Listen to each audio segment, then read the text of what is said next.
welcome to Miami. This is the 7A championship game. It's the Lake Mary Rams taking on the unbeaten Vero Beach Indians. 21-3, Vero Beach led at halftime. And Lake Mary has clawed back to within 8. A one-score game in the fourth.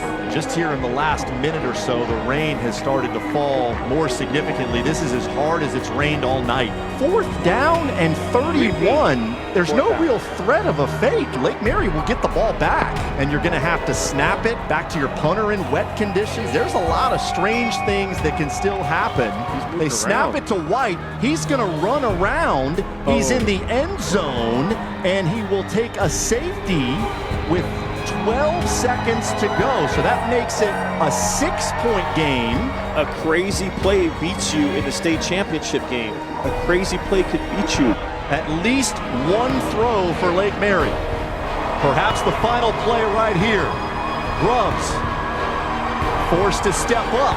He's got room to let it go. He's got players in the end zone hoisting it.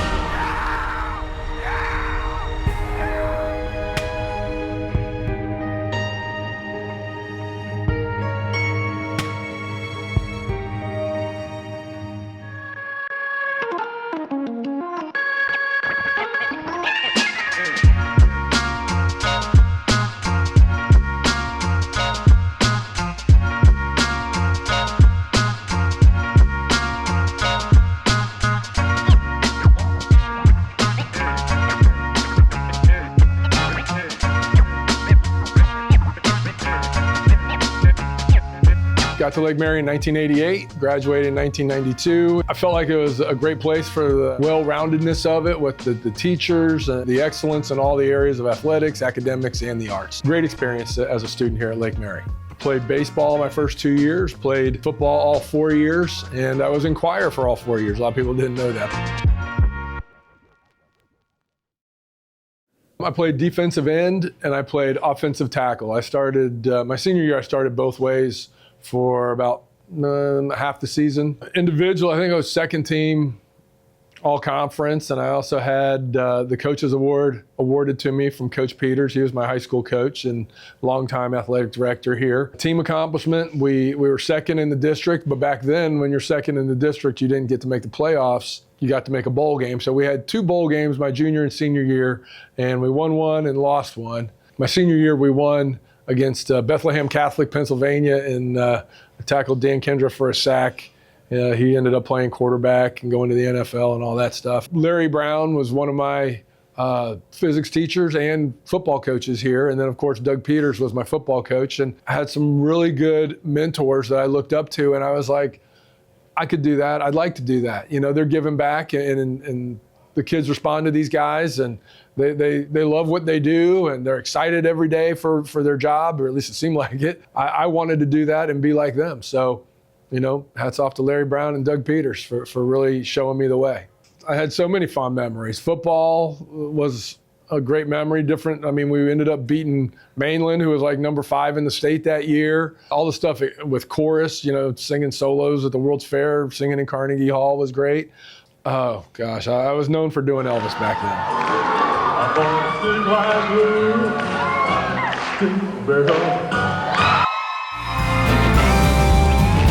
Welcome to Florida Field, home of your University of Florida Gators.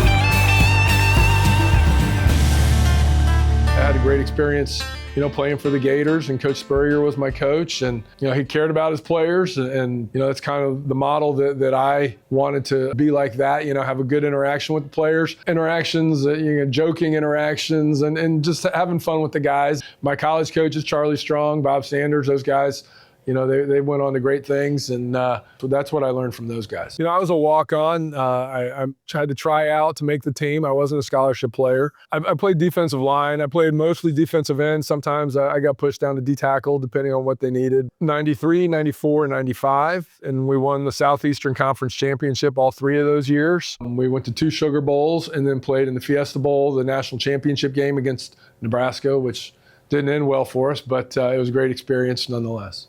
Back then, the Gators were number one in the country for several weeks of all 3 of those seasons, I believe. When I made the team at Florida, I realized that, okay, now I'll have the background to do what I want to do with high school coaching. If you can play for the Gators, and you can walk into a lot of schools back then and get a job coaching right away. And I knew that would help me out.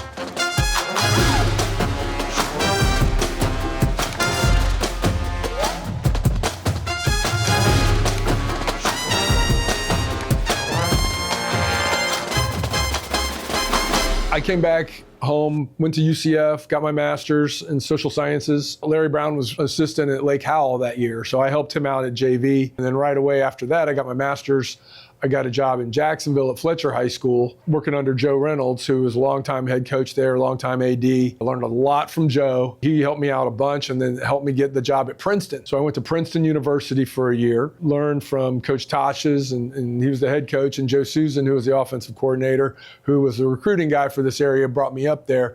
And those guys were great guys and showed me the ropes. When you're in a college situation, you want to do a great job coaching the guys you're at, but you're also always looking for, how's my career going? And do I need to look at other positions, other places? And I didn't want to be a part of that. And I wanted to get back into high school and settle down somewhere and really build something. And so I went back to Fletcher for about 4 more years. And then in 2001, I came back to Lake Mary as an assistant. So I've been here now 25 years. Well, I'd like to apologize to all the players I coached early in my career because I feel like I wasn't very good back then. I've evolved by going to clinics, talking to other coaches, and learning everything that I could. I guess you evolve, you mellow out a little bit as you get older and as a more mature way of looking at things. I was really raw back then. This was my first head coaching job. I did learn from Greg Stanton, who was here before me, and I also learned from Joe Reynolds, but until you're actually in the position, you don't know what everything entails as being a head football coach. So it's a lot different. It's a lot harder than I thought it was going to be. You start to get acclimated to it. You learn what you got to do, what worked, what didn't work, change things, grow. Again, going to the clinics and meeting these guys and hanging out and talking and building a big circle of friends within the coaching group has been huge for me. All my guys that I have working for me are amazing. They really are. They work hard. We have over 20 coaches from the varsity, the JV, and the freshman levels. It's really a family atmosphere for the coaches. We have a great time together every day. We're on the practice field, in the office, in the weight room, and especially at games. It's just a really close-knit group. Coach Donnelly's been here now 20 years with me as my offensive coordinator. This school's been really important to my family. I have 3 younger siblings. They all went here. Someone from my family has been at this school every year since 1997. When I was gone at college, my sister was here, then my middle brother. And when I came back to coach here, my middle brother was playing football and my youngest brother was a freshman on the JV team, and he played football for 4 years. So we have a long history here, and this place has been really good to us. In high school, freshman year, I was just kind of feeling everything out. I had been a baseball player, and friend of mine, older kid that lived in my neighborhood, Kyle Cosita, invited me to play football, and it looked cool, and so I tried it out, and I played linebacker very badly here for 3 years. Started my senior year, but only because I was really smart at what you were supposed to do. Wasn't very athletic, but I could help kind of mold everything together and help some of the other guys play better versions of themselves by giving them the knowledge piece that they needed, which that's the early start of the coaching and stuff like that. I was an extension of the coach on the field. I was big into academics, graduated magna cum laude, about 43rd in the class or so. Then I got very lucky. My senior year, I just really felt like I wasn't done playing. I wanted more. I had just finally gotten halfway decent at the game. There were a D3 school recruiting me. I wasn't good. They just wanted my money. So that wasn't really an option. And I was already accepted at the University of Miami for academics. And the recruiter came by from Miami, Don Soldinger, who's the running backs coach, and Coach Stanton, our head coach at the time, introduced us. And he said, when you come to Miami, come to the office. I'll introduce you as head coach. We'll have something for you to do if you want to work here. And so over the summer, I went. They happened to have a camp that day, but sure enough, right in the office is Don Soldinger, said hello. He remembered me, introduced me to the head coach, Larry Coker. So that first day I moved into Miami, I also walked over to the Hecht Athletic Center and started working for the football team. Did a lot of video stuff at first with the video team because they didn't have time to teach me anything. I would go with the video guys and I would take a script of the practice and I would teach myself the plays. And so I'd read it and say, right 36 slam, and I'd watch the offense do it. And I would try to see what they were doing. And eventually I taught it all to myself. And by the end of that first year, I was actually coaching scout team defense and running an entire side of practice to the point where they brought me to the Rose Bowl in California. I've been prouder of a team, anybody in my entire life, guys. You went through this entire year, the distractions, the pressure. You're number one, you're number four, you're gonna get left out. You got left out last year. You just practiced, you played, you got close, you got tight, you got to be a unit. Offense, defense, special teams. You never flinched, guys. You never flinched today. You never flinched. You never flinched. Really, really proud of you guys. We're going to the ship. I was setting up everything Nebraska was going to do. I could still tell you to this day everything Nebraska was doing. We won the national championship, and there's just no turning back after that. Like, it was so fun, but it's a great start to your career. I interned there basically for about 5 years. College coaching is too unstable for me. You can get fired at any moment. They say you've either been fired or you're going to be fired, right? And that's not a world that I wanted to live in.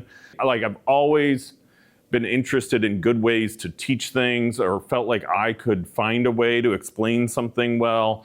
And so the skills are all there, but it just wasn't the focus. Like, I always thought I'd do something that made more money. It didn't work out that way. I wanted a stable place where I could have a family, and so I came to high school and got a stable career. Came back to the school I had been at, felt very comfortable. I didn't know Coach Perry at all. I went in the office, asked if I could help out, started as a substitute, and just got myself moving. I wanted to get started. I thought I was the greatest coach in the history of the world, and I wanted to do as much as I could do.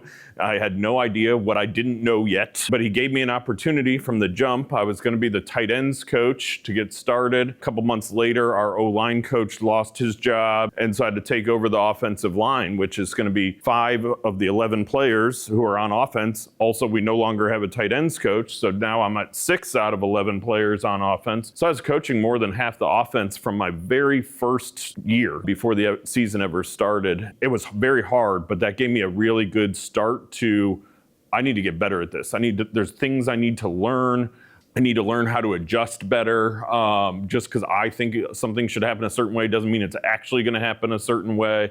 And so that was a difficult but very important start. And that first year we were decent. Lake Mary hadn't been good in a while. We were 6-4. People were pleased with that. These days, people would not be pleased with that. At the end of the season, I asked to be offensive coordinator, thinking I needed to move up.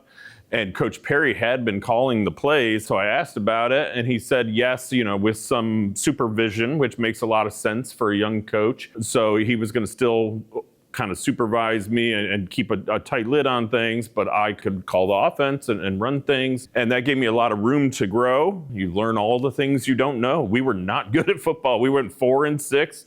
We scored about 14 points a game, maybe, like less than half of our current production.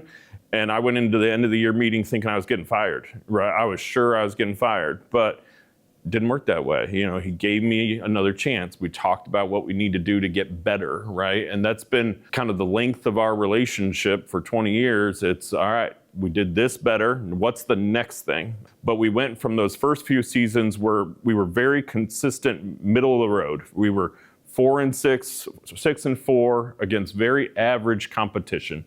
We were never in the conversation for states. And then about 2012, now we're starting to make the playoffs, and we matter a little bit more, and we're more consistently good. Then we go 11-1 twice in a row, and it's picking up, right? And people think we're good, and then a little setback, and then we rise again. It's not linear progress, but we are kind of trending upwards over time, which we really feel good about. Perry and I mean, it goes back a long way, but it's been a really good relationship over that time. We've had our battles, but at the end, we always respect each other and get back on the same page. And here we are 20-something years later, and it really worked out for me. When you have that dedication and that longevity of a coaching staff, we know how each other thinks, we know what each other needs. I've got a complete trust in those guys. I got a right hand with Coach Donnelly and a left hand with Coach Marler as my defense coordinator. He's been with me now 11 years. I have always been a defensive guy. I've been a head coach, but the entire time I was a head coach, I always coached the defense. And then when Coach Perry gave me the opportunity to be the defensive coordinator, obviously, ever since I've coached 6-year-olds in Pop Warner, I've always coached defense. Just completed my 11th year here at the high school, 9th as defensive coordinator, and I was a freshman head coach for 2 years. Prior to that, I was in the Pop Warner organization from 2008 until, I guess, 16 or 17, where I did double duty that last year. But I was a head coach for 8 years in Pop Warner, also was on the board, commissioner, what have you. When I started coaching, I did everything I could to have conversations with people that have done it and have been good at it. When I started coaching Pop Warner, the St. Cloud program was really good, and I reached out to the coach down there and met him at Chili's down in St. Cloud. We had a conversation. I wanted to understand what he was doing and how he was doing it. I remember reaching out to the Port St. Lucie coach, and he had just won a national title in Pop Warner, and I went and had a conversation with him. And I've continued to do that and have relationships with other coaches. If you're around good people and have conversations with them, you're going to learn and get better. In addition to that, I've always been really big about going to clinics, and I went to clinics for 10 or 15 years, and I've met a lot of guys that way. After having sat through a lot of talks at these clinics, I've ended up reaching directly out to people at different high schools. I've traveled to Texas and South Carolina, other programs within the state of Florida to go experience what their campus is like, what their program is like, and how they do things. And so I think that's made me a better coach. I think we are very blessed here at Lake Mary High School to have an exceptional coaching staff, both on the offensive and defensive sides of the ball. I think you'd be hard-pressed to find as good a quality of coaches anywhere as we have on our staff. The other piece is our staff has had great continuity over the years, better than almost any other high school, I think. We try to make this a really good place to coach. We have a lot of coaches who volunteer to coach here. If they want it that bad, they're generally willing to stay. They get autonomy, right? Coach Donnelly, he worries about the offense. I don't have to worry about that. Coach Marler and his staff worries about the defense. I don't have to worry about that. I worry about special teams. I worry about equipment. I worry about taking care of the kids, the planning, logistics, all the different things, game management. This year was huge. So many instances, the game management came into big play in several of our games. So having those guys affords me the ability to do that. Whereas if I'm calling offense and trying to do special teams and trying to game manage, it's very difficult to do that sort of thing. So I don't know how some of these coaches try to do that, but I feel like I'm a much better coach now, just focused on certain areas and letting those guys do their thing. And they obviously have proved they're really good at what they do. Scotty Pierce is my running backs coach. He was my offensive line coach before that. So we've had a long-standing relationship. He's been an offensive coordinator at other schools. So he's had to do this job before. So he's a great person to run things by. Coach Boone, who does defensive line, he played for me back in 2012, 13. So, he's been a part of the program. Those guys know me. My offensive line coach, John Riga. We went to high school together, so we've known each other forever. I famously took his cousin to the 8th grade dance. So we've known each other a long time. We could talk about anything, and he is really into the learning piece, and he's keeping me on my toes by sending me new techniques and deeper stuff at offensive line that keeps me thinking about it. So part of it is being involved in his learning process. If I have a question or stumped by something, I can just make a phone call to one of our guys, and they've probably seen it. Between Coach Donnelly, Coach Lawrence, Coach Cardigno, Coach Perry, we got a lot of really good men on our staff. Curtis Smith has been here a long time. And he's been my wide receivers coach all of that time. He really understands me as a person. And if I start getting outside of me, he's going to tell me what that is, right? He's like, I don't know, that doesn't sound like something you're going to actually call in the game. You've gone too far, right? He'll give me a little warning and stuff like that. When he says he really likes something, it's probably good. Each person brings a little something different and keeps me on my toes in a little different way. Their input is 100% welcome if they can back it up. Here's why we should do this. This is how it's going to help us. Then they know I'm going to listen to them. We have that relationship, and we've been together long enough that they know I'm going to say no sometimes, and they're okay with that. And they know we'll keep moving, and I'll listen to their next idea. Just that whole group of guys is so great together. Start the celebration. The Lake Mary Rams are D2 Pee Wee champions. Probably the best game that we've seen so far in this entire Pop Warner Super Bowl. Teams were evenly matched. The difference today, The discipline, the military background of Coach Ephraim Grubbs, I think, was the difference. We were fortunate to have about a core group of 8 or 9 kids that had been together since they were 6 years old, playing at the smallest level of Pop Warner. And every year we would add a kid or increase the talent or add a coach. And we knew we had a special group of young men that were willing to listen. They were extremely coachable, and the results started to happen. We were never the biggest team. We were never the fastest team. We were never the strongest team, but we were the better team. 2019, we won the national championship in Pop Warner. Dad was the head coach. I had a bunch of players that I grew up with, the neighborhoods around me, and just people I grew up with all along. So we had the chemistry. People always overlooked us, and we really we had the hard work and the team put together and pulled that off. Noah started with Pop Warner at 5 years old. I show up one day to bring my other 2 kids. Actually, Ephraim's out coaching Adam's team on the front field at Lake Mary High School. I've got Eli over at Greenwood Lakes in the track area, and I'm just bringing Noah just to watch Eli. I get pulled in by the Tiny Mike coaches and say, well, we need another player. We ended up signing up. Ephraim's completely shocked that we've signed up. And Noah, he was a good player then, but he was a mama's boy, so anytime I would ever leave the area, he would cry, and Coach Carl would have to try to, appease him until mommy got back in the picture. He certainly grew out of that, and, now he is where he is, doing well without his mom. Watching him and the other kids that he played with from Tiny Mites on through, like Chad Danhauser, Riley Llewellyn. It's just really neat to see these kids grow from itty bitty to fine young men. I'd always loved football, ever since I was a little kid. Watching football, and I was like, I finally want to try football. And my parents were very hesitant. It actually took Noah's parents, Coach E, to convince them, the final convincing, to actually let me play. He has one of those personalities that you don't forget. That military background, some of the drills he has doing were very felt very military. But he's also just a really nice, really good dude in general. Even now he checked up on how I was after games, saying, how are you, 2019, I want to say I was in 6th grade. That team also felt different. Not even just Noah, all the other players, Gavin, Preto, all these guys that were the best players on the high school teams that were on that team. There was also a special bond too. It was more of a friendship than it was a team. I was defensive line. I loved every second of it. And when we first got to high school, I was so sad when it changed, just because how much Pop Warner made me love that position. And obviously playing with Noah, it's once in a lifetime kind of thing. He's a great player. And you knew he was special since he was a little kid.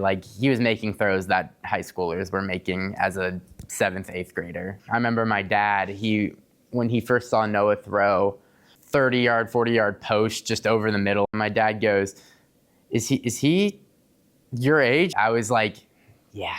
Gavin Isaacs, he was our running back. I think he also played some defense in Pop Warner too, but I think he's been a running back since he moved to Florida. He came from Minnesota. He earned the nickname Soda. He is a natural born leader. He is very confident the way he speaks. He loves to have the energy, loves to bring the role. And you saw it in Pop Warner, you saw it in high school. He doesn't get tackled by the first guy. I think that was very evident when he came to Pop Warner. It took 3-4 guys just to get him down, and happened all the way through high school. That whole Pop Warner run, that was the first year I moved down here. So that was crazy. We came down here, we won the national championship. And I just remember all we've known since Pop Warner was just winning championships. So coming into it, finishing it with those guys, it was just storybook ending. Me and Noah, we're really close friends. We golf on the weekends. I've been close with him since I moved down here. He's one of my first friends I made. He was super nice to me when I first came. I probably stayed at his house over 100 times. So it's just good to end it with him. Colonel Grubbs, he's always been supportive and helpful. Coach, anything you need, let me know. He's had three three sons come through here and play for me. You know, I'm a Lake Mary guy. They're Lake Mary people, and they love Lake Mary. And, you know, Noah, quite honestly, could have gone to a lot of different places in this day and age. He could have gone to IMG or some other private school somewhere, but they're Lake Mary people, and they wanted to win here, and they wanted to bloom where they were planted, so to speak. So I think that says a lot for that family attitude, the togetherness, the loyalty that we have here at Lake Mary. This community of Lake Mary, I've said time and time again, is an extremely special place. We are so blessed to have such a community of tightness. It's large enough to be able to warrant a school the size of Lake Mary High School. It's small enough that the kids in these communities can be close. And then they grow into these high school students that the high school with, another amazing coaching staff and teachers that just enjoy being part of the Lake Mary community. And watching these kids grow up in that, it's been special. I've known several parents and families that moved away from this area and wound up moving back because they saw how special Lake Mary was. Pop Warner, those coaches do a great job, and Coach Grubbs, who's been the commissioner now for several years. I actually coached 1 year at Pop Warner. One of my sons played. I want to say 6-year-olds, 5 and 6-year-olds. So that was one of those where you can go on the field and actually grab the kids and line up here and you put them where they need to be. I had a great time with that, and I got to know Coach Grubbs. We have a great relationship with those guys, and the Pop Warner kids usually come out for Lake Mary football when they get to the high school. Go through the phase to get where we pray. We champion made, ain't nothing I changed. The streets that we paved, they throwing parades.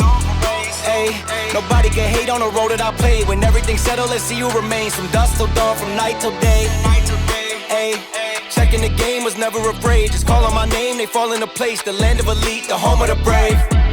Ay, nobody can hate on the toll that I paid. When everything's settled, let's see who remains. From dusk till dawn, from night till day.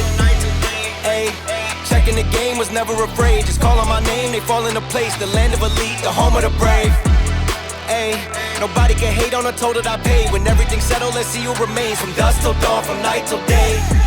Like it ain't no thing, okay, I'm a flamethrower bang. Feel I got me a championship ring. Pop bottles, bang yo gang. Rep your set, take that to the bank. Yeah, I've been keeping it frank. King of New York, cause they talking about I done came up in the ranks. Number 11, I show up and show out. My heart is the size of the tank, not the size of the body. I body whoever, just think of Goliath and Dave. The bigger they are, the deeper the hole that I gotta fill in the grave. Okay, from the mezzanine to the penthouse. I was 17 on the bench now. All my idols then is getting sent down. Okay, hey. Go through the phase to get where we pray. We champion made, ain't nothing I changed. The streets that we paved, they throwing parades. Ay, nobody can hate on the road that I played. When everything's settled, let's see who remains. From dusk till dawn, from night till day. Ay, checking the game, was never afraid. Just call on my name, they fall into place. The land of elite, the home of the brave. Ay, nobody can hate on the toll that I paid. When everything's settled, let's see who remains. From dusk till dawn, from night till day.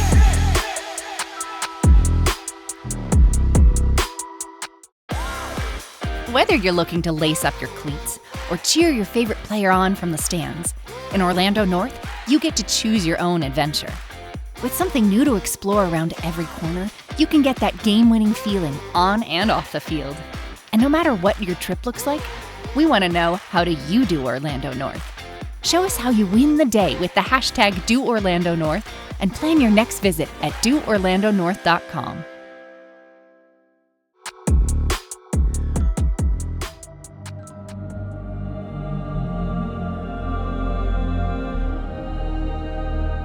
Going into the game, we felt confident. Yeah, we thought we were going to win. Faith was high, at least on my side. You know, for a quarter and a half, our defense was doing what nobody else did in the state of Florida, which was slow Venice down. They came out in something a little bit different than we expected, nothing that we shouldn't have been able to adjust to. So I think we knew by halftime we weren't going to win that football game. We all were just taking in the fact that we made it. I feel like we weren't fully focused on actually winning it. Really, in all areas, it was a difficult game. Coaching is so much better. Players are so much better. Had some problems on offense, and then the weather and everything else going wrong. Could have done 10 times better than we did. We didn't play up to our potential tonight. We left there disappointed. When I walked off the field after that Venice loss, there was a couple things that I knew that had to change in order for us to have a chance. I think they're just very well coached, very disciplined. We had a bunch of penalties that were things we hadn't done most of the year. We missed some throws. row, nerves got to us a little bit. Going there, I think there was so much adrenaline and so much hype. I don't think we really knew how prepared we should have been. I felt like we were just kind of happy to be there, a little bit scared. Didn't really live in that moment and just go out there and play our football. We don't like how it felt losing, and nobody wants to go to states and lose. Like, if you're gonna make it that far, you gotta win. But for the people that were juniors or sophomores going into next year, I look back on the field saying that we're gonna come back to it. We needed to win that for the history. We had some confidence that we could play on that stage, or even after that loss and the score that it was and everything. We knew we could do better, and we also could play on that stage.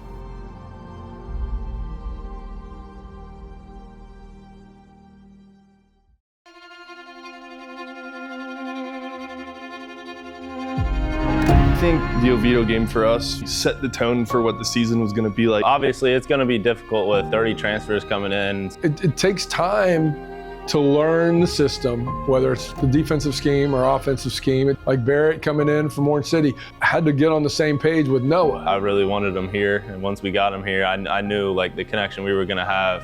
Receiver to quarterback, you got to have a good connection on the field.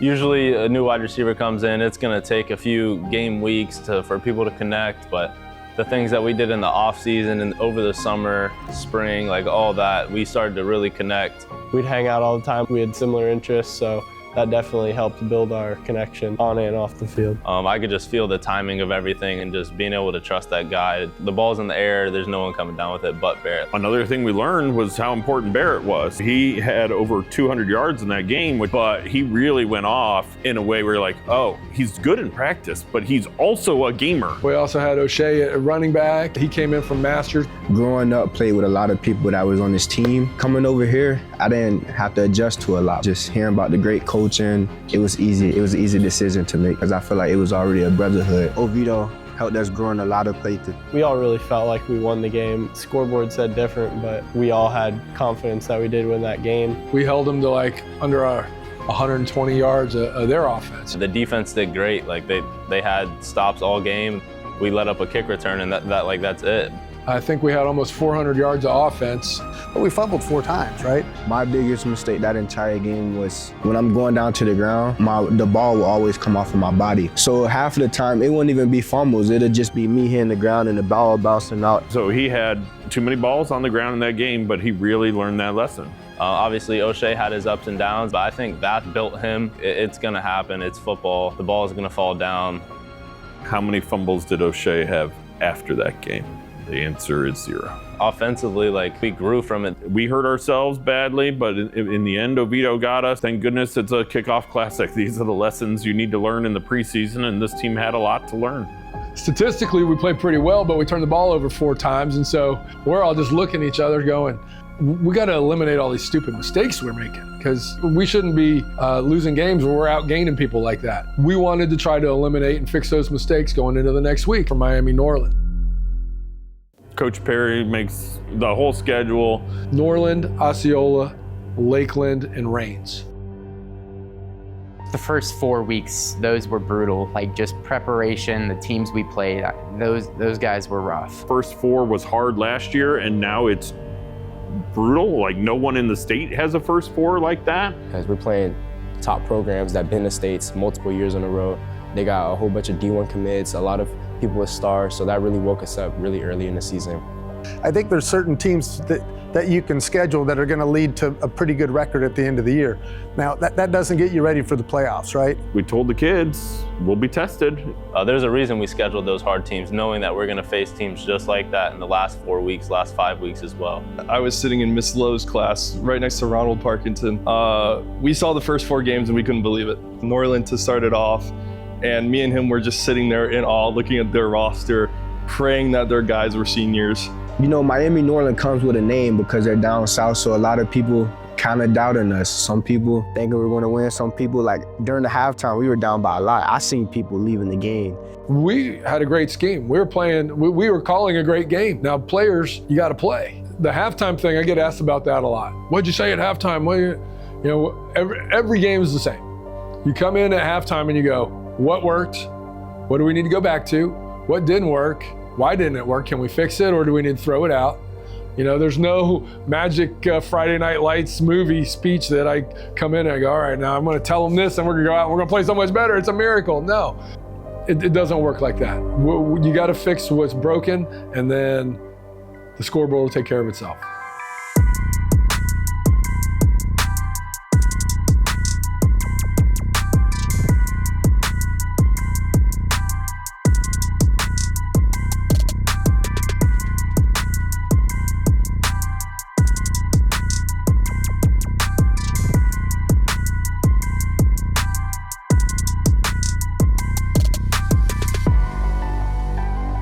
And that's when we were able to drive down the field and score. And then we went for 2 after they jumped off sides. So shortens that up from 3 yards to 1.5 yards. They don't have a lot of film on what we like to do.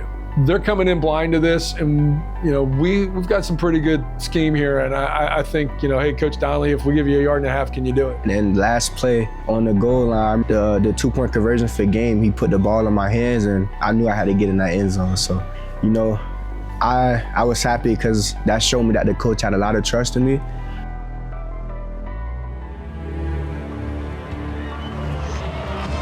A good kickoff past their own 30 starts Norland's final drive of the game.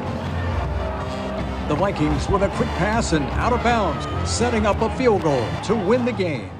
We wanted to tell our guys, try to block this kick and win the game.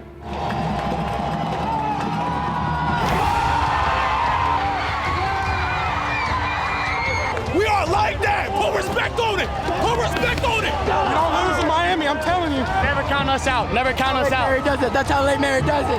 This is such a Florida party you cannot get in. I think it was Richie Krause that actually blocked that one.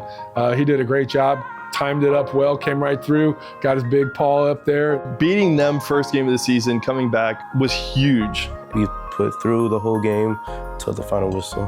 Being down a lot in the first game, coming back just shows what we could do through adversity and who we really are. You know, when you bring in those 30 transfers and you got some guys that didn't play a lot last year coming up through the ranks, and now they're all playing together, it's a hodgepodge, it's a mix, it's a whole new feeling.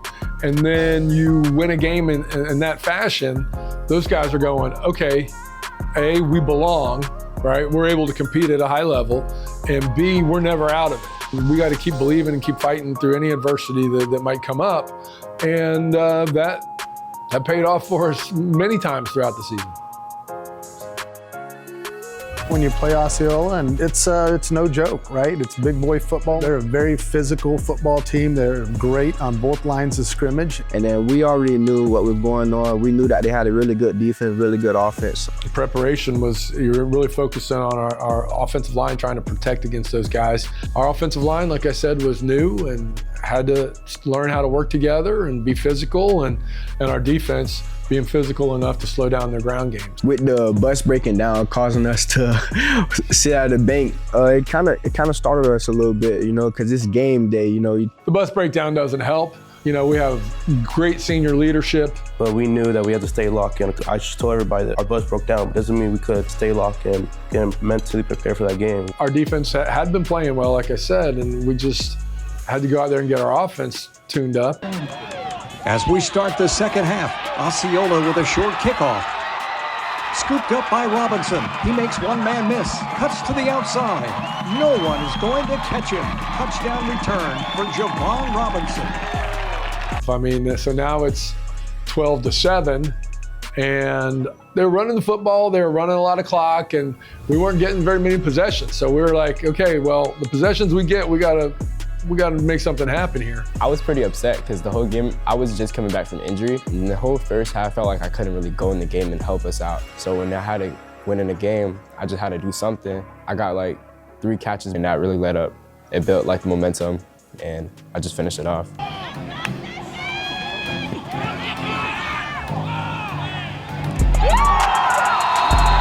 And that'll do it from here in Osceola. The Rams come out on top, 17-12. I mean, you feel good. It's very similar to the year before. You know, we were 2-0 then, and you got some confidence, but you also see, hey, there's a lot of things to get better at. We're not very good yet.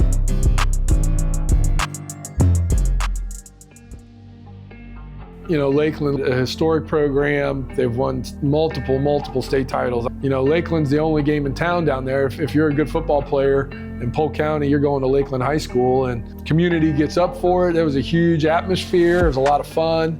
And we just prepared the kids, hey, this is what you're going to see. This is like playing in a state championship game. Yeah, we faced them last year, so we kind of knew what we were going against. We know it was a tough game, overtime. They brought it to us, but we stayed in the game.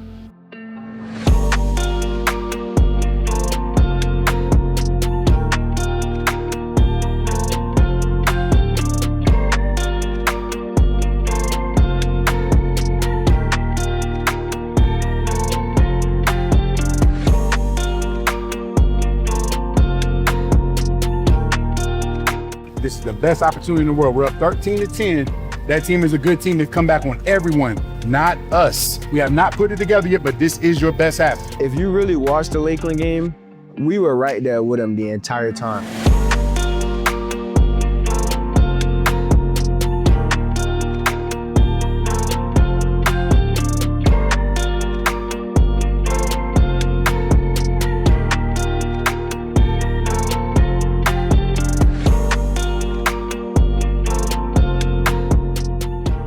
Like, that game was 13-19 in my opinion. There were a couple plays in that game that, were frustrating. Had a turnover on a kickoff return and kind of got out of hand there. Going back and watching that game hurts me. I believe that we could have easily won that game. The final score of that game is not what the score really was. The takeaway from that is fix some of those mistakes, but when we're on and we're playing well, we can play with anybody.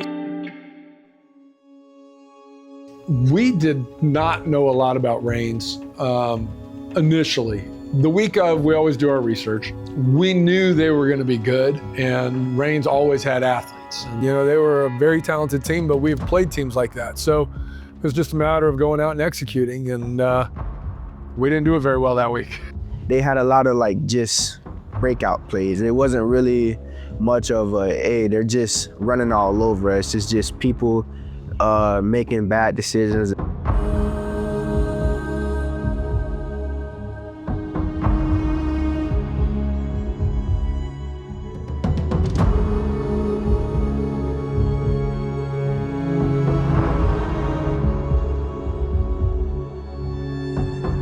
The kickoff returner just making big plays, being a great athlete, so. We gave up a lot of yardage on kickoff returns, and that was a recurring theme again the first 4 games.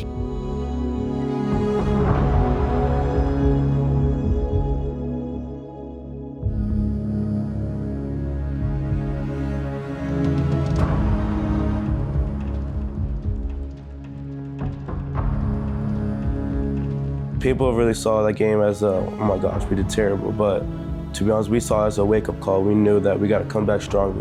A monstrous D-line. I mean, they had 4 guys that were just, each of them were almost unblockable. I just remember coming off the sideline for the first time feeling like I just got hit by a hurricane. One of the hardest games I think I've ever played, and I think a lot of other people can say the same thing. There are going to be nights where we're lousy. There's going to be nights where they're lousy. We have to do the best we can to pick each other up. Raines, great team. They deserve it. They were better than us that game. Raines went undefeated, beat Miami Northwestern, and that makes you better.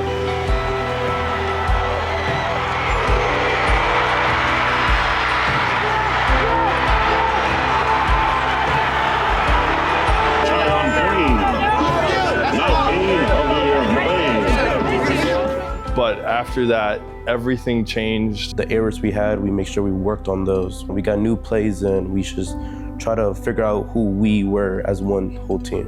And the reality, at 2-2, most people thought it was bad. Well, I guess that's what you think. I'm pretty happy here at 2-2. Honestly, we knew, like I said, it would take time for us to connect, but I'm very glad we honestly ended 2-2. I think that was just one of the experiences that we needed to get better.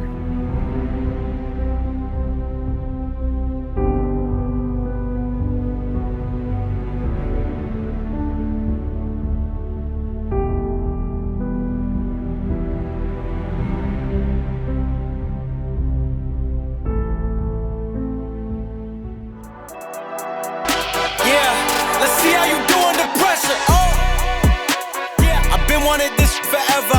the field with whatever they throw at me. Brush it off, pick myself up, moving on to the better. Hey.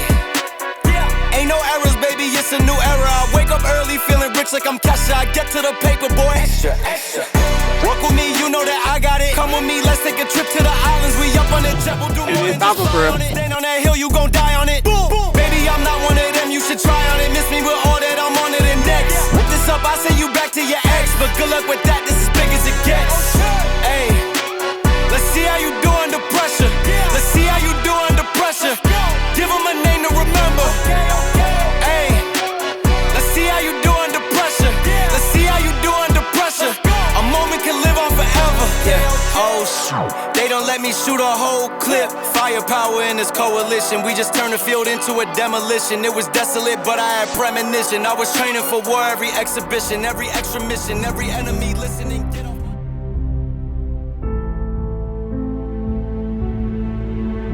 Growing up, I was big on sports. Actually, hockey, soccer, and baseball were my main sports. And grew up in a really rough environment. Alcoholic parents, told I was a mistake since I was about in 4th grade.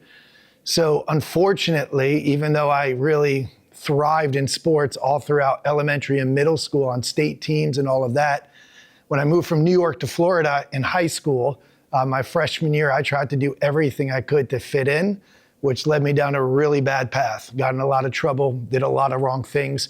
So I never ever got to step foot on a high school field because of my decisions. I went into running health clubs. So I was an area manager of several health clubs in the area and just loved fitness, loved working people out, worked out a lot of athletes. Instantly, my heart broke for high school students. I immediately just had a burning passion to reach students and do anything I could to reach students.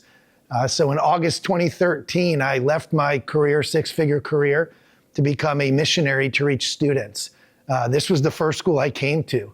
And Coach Perry opened the door for me to just speak to the students for 10 minutes. They had an undefeated season that year, first time in the history of the program. So the next year I was invited to come back and they had another undefeated year, not in the playoffs, of course, but so I think they thought I was a good luck charm at that point. And I think that was my ticket in. And it just over the years has really just evolved. And I've worked with the program for the past 13 years, working with the players. My whole focus is not just to get them to win in the game they love, but to really get them to win in life. And there's so much they can learn through sports and to stop them from making a lot of the same mistakes that I made in my life. The whole journey has always been to develop something internally in them that when the going got tough, they would be able to win in the 4th quarter, but then also win in life. And over the years, that's just what I've been privileged to do. And then during season, during 5th period, I get to speak character to them. I get the whole team and I pick an area of character and development to just motivate them and encourage them for the game. And then I'm with them on the sidelines and able to coach them and lead them in some devotions before the game. And then also off the field. It's always great that they have somebody that's not just a coach, but somebody that they can reach out to, be able to help them, is really why I do what I do. So I love it. Pastor Tom was a big part of our team all 4 years, really. He really taught us that we can go a lot further than our mind thinks we can.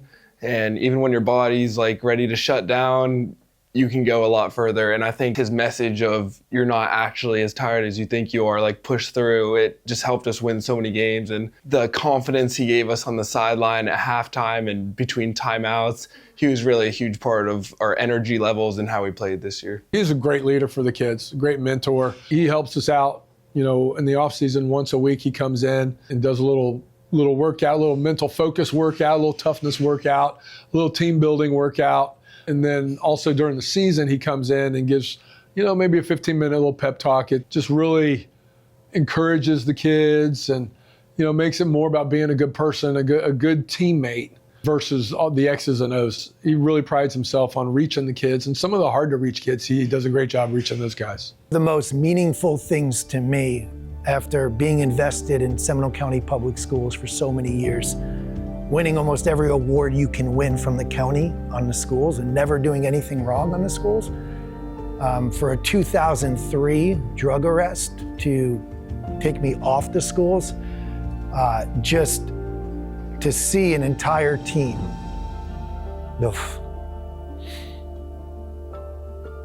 show up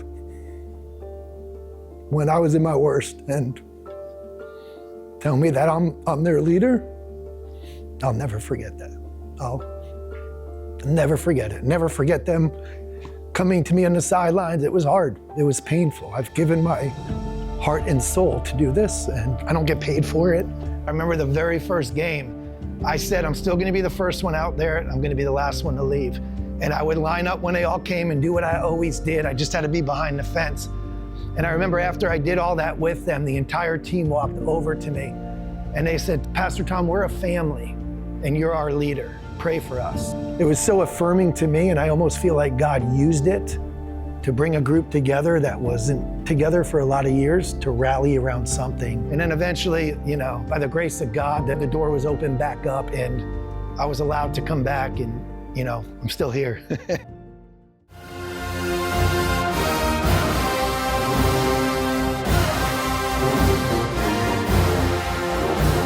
A big showdown between Seminole and Lake Mary High School. That's right. And Fox 35's Jessica Dobson joining us live this morning at Lake Mary High School to tell us all about this. I'm most excited to get out there and play our rivalry game.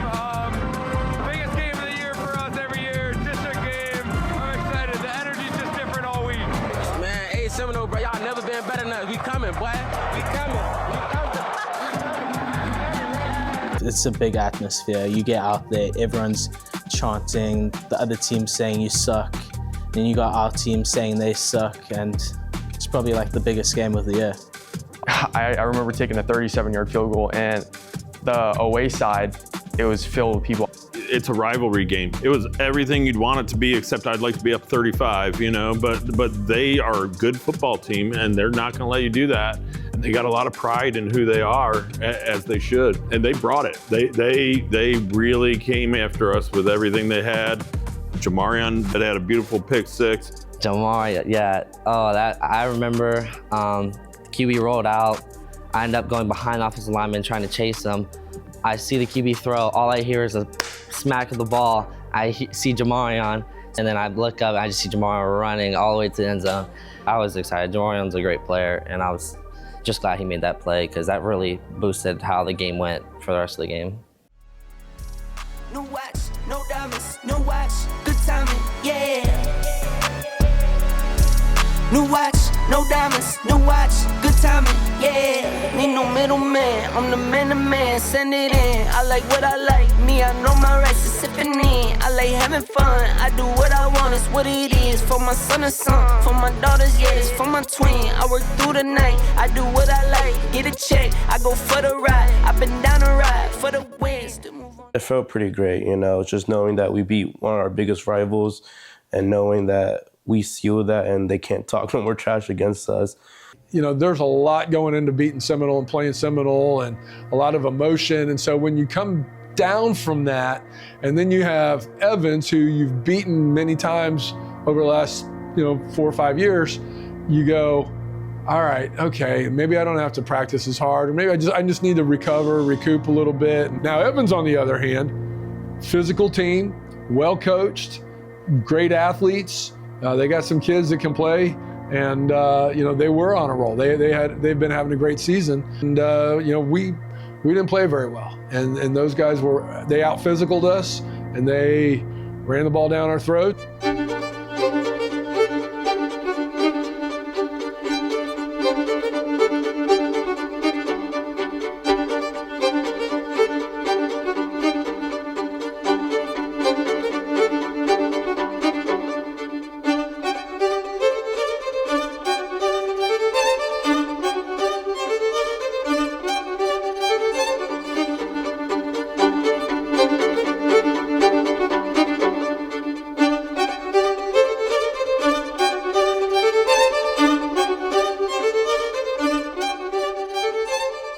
We had to sit back down with the team, and on Monday I pulled out a sheet of paper, I still have it somewhere over here, of, hey, we had 3 interceptions, we had 3 fumbles, we had 18 missed tackles, we let our quarterback get knocked down 6 times, we gave up 3 sacks on our quarterback, and all this stuff. We had to sit down on Monday in the weight room when we came back, and I said, if we're going to be successful, this stuff has to stop. And I held up that piece of paper and I was calling kids out, and it just, they took it to heart. They took it the right way. They want to win. They want to be successful, but you can't play football like that and expect to beat good teams. We were all completely disgusted. We thought that we could have beaten Evans, and then obviously what happened. There's no way we should have lost to Evans. I feel like we outplayed ourselves. We didn't play the ball that we usually play. I mean, everyone was kind of off, but everything was going in the right direction, and then we just messed ourselves up. So you can't blame that on anyone except for ourselves. We kind of needed that big loss to like get in our heads that we make mistakes, but we could always like get back. So like literally the day after we watched film, we like got back, to the field, started working immediately. When we went to Evans, that's where I really saw just a lot of implosion on each other, a lot of defeat. It opened my eyes really quick in that moment to what this team needed. So when I had them in their fifth period for the next game, I sat down and I talked to them and I said, hey guys, listen, I know Lake Mary is state runners up, but you're not. And you've been in an identity that's not yours. And I said to them, this is not the old team. This is the new team. I said, you have everything possible it takes to get there. And I said, so here's what we're gonna do. We are not looking at our past record and we're not looking at the weeks to come. We're looking for 4 good quarters. And after that, we'll see where we're at next. And it was like, you could tell when I shared that with them, there was a major relief that came off of their shoulders because they were living up to an expectation and the pressure was so great. But the truth was, it wasn't theirs to carry. And I said, you guys all came from different schools. I said, but when you put on that Lake Mary Rams jersey, you became a family. There's a brotherhood here. Now it's not about the number or name in the back, it's about the name in the front. And the team was a new team. The excitement was a new excitement. No more was there any this. They were lifting each other up. They were celebrating each other. And it was incredible to see just the commitment from identity and from family become something now that really carried our program, in my opinion. Pastor Tom, he helped brought the whole team together. I mean, we had that conversation. I feel like we all got closer. We became one team and we had our own identity. And then we finally realized that we can't keep living in last year's footsteps and we gotta pave our own path. And that we had to do something within ourselves to achieve what we wanted, so we flipped the switch. I think the whole team's mentality, not just mine, I think the whole team started to come together. So the next week, we just focus on communication, not yelling, not blaming one another, blaming the whole team as one and not one person. I think that character coaching that Friday, was the turning point. I think that really did something before the Brantley game, but I really feel that when they heard that identity speech, I saw it. I physically saw a deep breath in every one of them. And after that, I knew we're back. That was the turning point. And then we went out against Lake Brantley the next week. It was just, let's play one good game, all 4 quarters, let's play our game. So then we did that. And beat them 51-17. I think that might have been one of our biggest games, not because they were our hardest opponent, but because they were a rival and coming off such a big loss on our last home game of the season. Beating your rival at their place by 40 points after getting your butts whooped on senior night is really a big deal. It was actually really exciting knowing they have a whole new team, a whole new coaching staff. It was a different feeling knowing that you're gonna see different formations, different lineups. That's where all my teammates from TMA and my coach went from Masters. That was a pretty big deal for me, and the whole week you could feel the rivalry, almost the hatred that we had for them. I definitely had some hatred stored up, so that was a fun game to play. Just winning that game actually meant a lot to me, just being up on old friends, showing who's really the boss. I love those guys to death, but we really had to go out there and win that game. So everything, I was very excited for that week. I was so ready to put a beat down on them boys.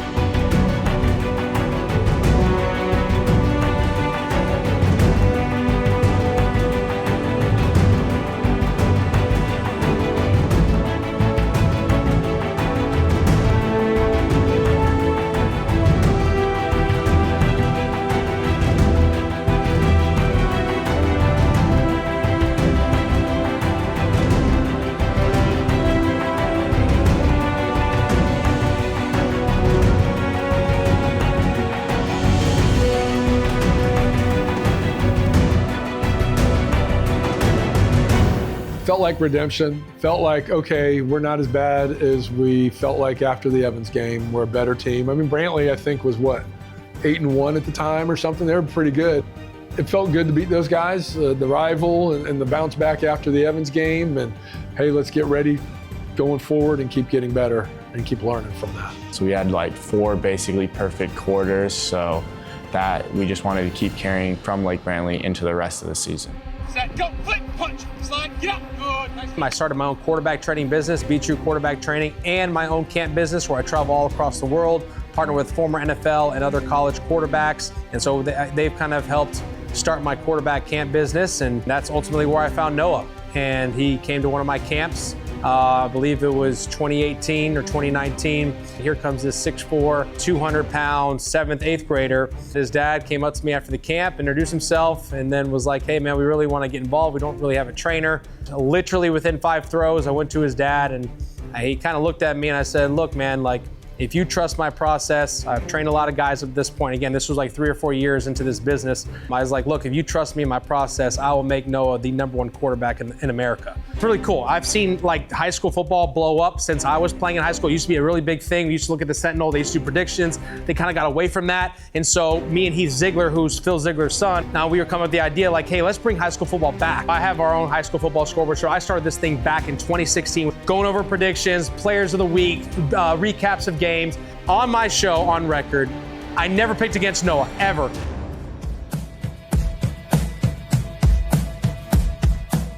Hey, what's going on, everybody? Welcome to week 11 of the Central Florida High School Scoreboard Show. But you hear it first, and I hope this is bulletin board material. Bishop Moore will win this game on Friday night. Yes, I am going to be realistic here. I know people want to say I pick favorites, but at the end of the day, you know, I try to do as best I can. I'm going to be honest, man. I just think Bishop Moore's the real deal. And I love Lake Mary, but, man, they're good.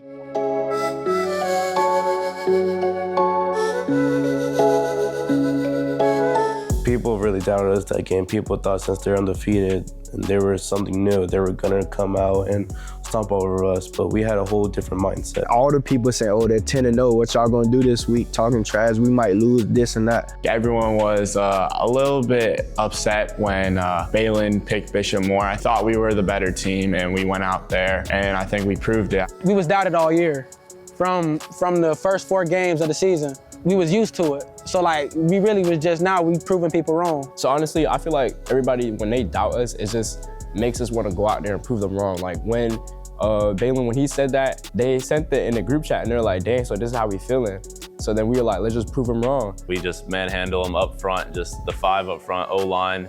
The defense was like unstoppable that game. It was the things Coach Marler dialed up and the players to execute. Then the O-line, it was insane to see them, how they could just get movement and just destroy the people, the 5 in front of them, and Bishop Moore couldn't do anything about it. Really, you know, just challenge the kids to be physical. Our team stepped up and really out-physicaled them on both sides of the ball, I felt like. I mean, we ran the ball, I think it was like 12 or 13 times in a row. I know a lot of teams before that were kind of doubting our run game. And when me and O'Shea and O-line did a great job that game, it kind of added to our offense and made teams worry about us a little bit more. I mean, we had a drive where we did 12 plays and every single last play was a run play. And we scored in 12 plays. In my opinion, I'm a running back. Running the ball win games. Coach Allen was like, you know, if they're not stopping the run game, why stop running the ball? So we just kept running the ball down, down, down, down. After that drive you referenced where we didn't throw the ball one time, I turned to my running backs coach and I was like, whoever thought I would call a drive where we never passed one time? It was very satisfying to see and just watch and just turn around and hand the ball off half the game. Not have to do as much. We see that we beat a 10-0 team by running the ball who was really good defensively. In order to win the rest of this seasons and the postseason, the rest of the games, you got to be able to run the ball. That started becoming our motive. If we run the ball, we win the game. I love you, O'Shea. I love you.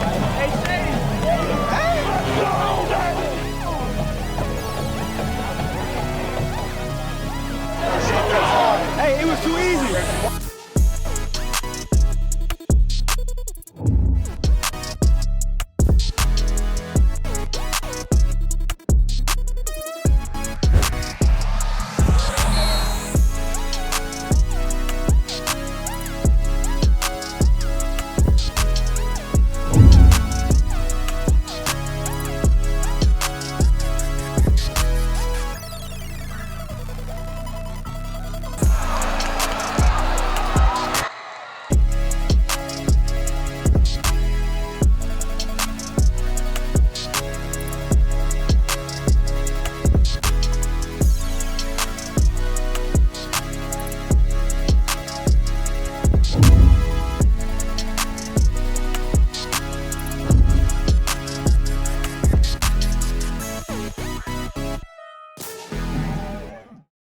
situation because everything is broke.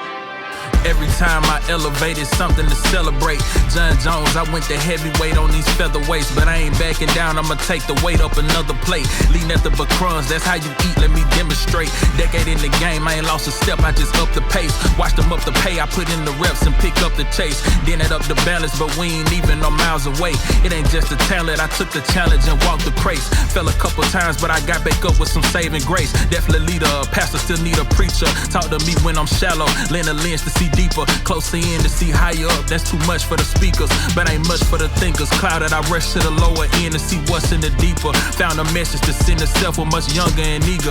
Keep your youth and maintain your health, cause the future is trouble. But you made for the struggle, and you born with the hustle. Any imagery less than greatness, erase it and double down on your first mind. I come from the worst kind, made life before I found shine. No chain, it was all grind. I'm him and they want to dim, but my lumen's way off the chart. I'm human, I can't admit, but my spirit up with the stars. I'm clear as I ever been. This feeling won't never end. They watching, I notice, but it ain't knocking the focus. I'm highest and hottest.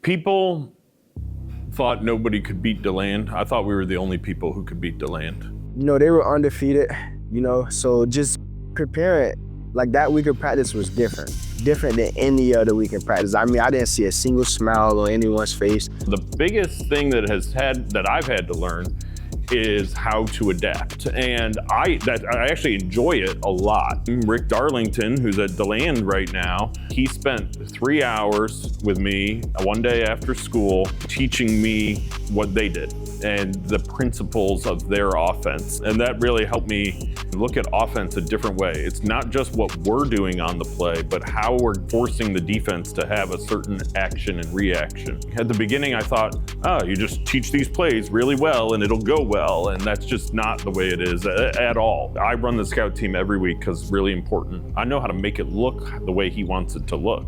And our defense got a really good look at as close as you could get to what DeLand was going to be. And we used starters on it and we made it really important.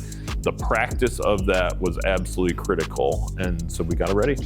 Just practicing, we were like, we need to dial in every single rep. We cannot waste any second of like every single day. You know, just that whole week, you know, we were mentally prepared, physically prepared for everything. When we got there, the fans were so loud, the band was so loud, and it was just different energy. That game was packed. It was like, I heard 5,000 people in attendance. It was super loud. It's a game that I will never forget. I reached out to Sports Swag, who makes a lot of the gear for the school here. They're personal friends of mine. And they were like, what? I go, I need a state champs or bust t-shirt. So they made it for me. It's here right here. So DeLand's freezing cold. I got heat warmers in my sweatshirt. I'm about to give my speech. And I start talking to them about the game. And I remember I said, listen, they might be number one right now, but we came here for one purpose. And I rip off my sweatshirt and I have this shirt. I'm like, let's go. And they all went crazy, ran out there, and it was state champs or bust. And that team went out there and fought.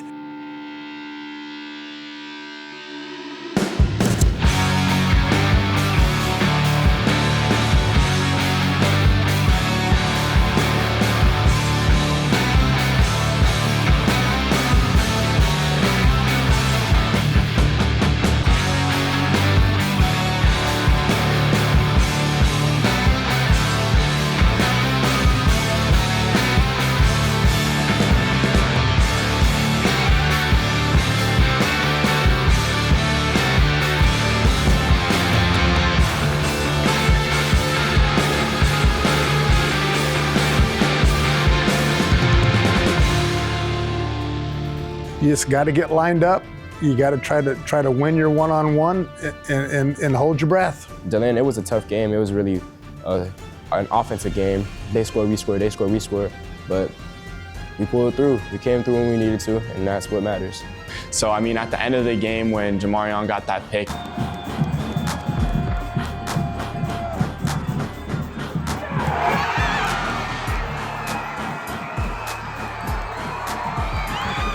it was just finally like a breath of relief, and it was huge. I mean, I was excited on the sideline. We were all jumping up and down, but we knew defense was going to get their stops. We just had to do our job. I look around and what just happened? Holy cow, we just beat the #1 team in the state. You know, we're supposed to not have any business playing with these guys, but again, you know, Lake Mary shows up and matches their physicality, and our guys showed up and played for 4 quarters against a really good team, the #1 team in the state, at their place, and for the regional championship. Couldn't have more pride in our guys. It was just, that was the exciting moment on, okay, we just took down the land. Now we got Venice. So after we won, and I think someone told me that we were gonna play Venice, I had a big smile on my face. Just shaking hands through the land, it's like, okay, let's go get this one. Yeah, I mean, let's remember, Venice was in the state championship 4 to 5 years leading up to that, and the returning state champions. I felt like the mentality for the Venice game was like, we lost to them. We come for our revenge. I mean, we lost to them the year before in the state championship game, and that did not feel good. Yeah, it definitely was a get-back game.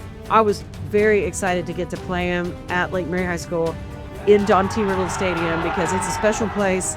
Everybody was out, all the fans were there. I was excited to play Venice. I wanted to play Venice. Last year, Venice was the only team that really, like, they beat us bad, right? We were physical. We played with them for a quarter and a half in the championship game last year. Now we got to be physical for a whole 4 quarters. And can we do that? And the answer to that was yes.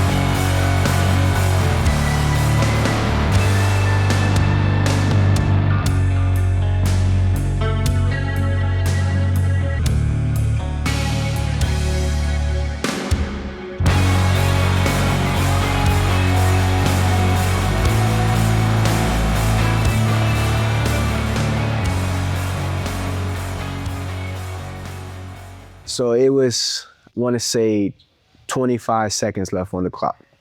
And I remember hearing, we're going to go for it. We get into 4th and 10 where we need to convert. Otherwise, they have time maybe to go score, kick a field goal, whatever they need. And I think this is where the chemistry really kicked in because the O-line gave me the time to just be able to read where O'Shea wants to go. Me and Noah, we think like this, like together like this, like that chemistry is crazy. So he snaps the ball, I run the wheel. The guy is so worried about Barrett's shows to where he goes out to Barrett to guard him, and I just sit down in the bubble.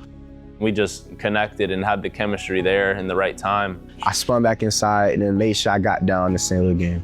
Our kids really came to play that game and did an outstanding job of executing all the things we had learned from the year before. It was a real satisfaction and happiness of watching the kids reach their potential. I'll never forget after that game just how good it felt to see us working at full capacity. Yeah, so last year was, like I said, total euphoria. It felt like, oh wow, we made it to the state championship game. Hey, we still got something else to prove here. We got to go take care of business. We got to have another good week of practice so we can win the game this time. So I think, like, obviously we're blessed to come out on top of that. It was a hard-fought game. Find out we have Vero Beach, knowing that they have great athletes, and just knowing that I have to get to the tape as soon as I can. Remember, Venice was in the state championship 4 to 5 years leading up to that, and the returning state champions. And I think that beating Dr. Phillips, we were all crying. It was like we made it to the state championship. I really believe, the coaches were all hugging, crying, players are crying. I think when we beat Venice, we said we accomplished our goal. Now we need to win a state championship. So I think the mindset right there was not, we got there again. I think the mindset was like, no, this one's ours. This one's ours.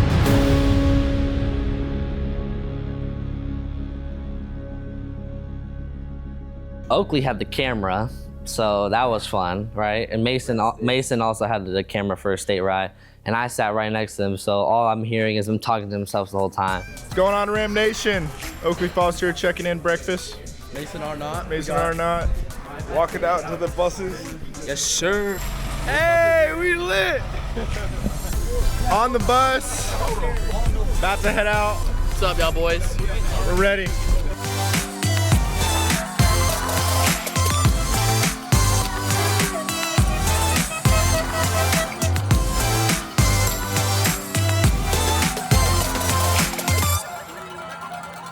Ram Nation. About an hour or so in, you know. A couple sleepers back here though. We'll get it up close on that.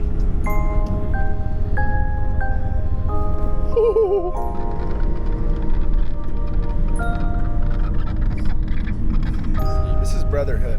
Cash guy, where's the say? The state championship? What? Talk to the people, bro. Oh, well, we're gonna win for sure.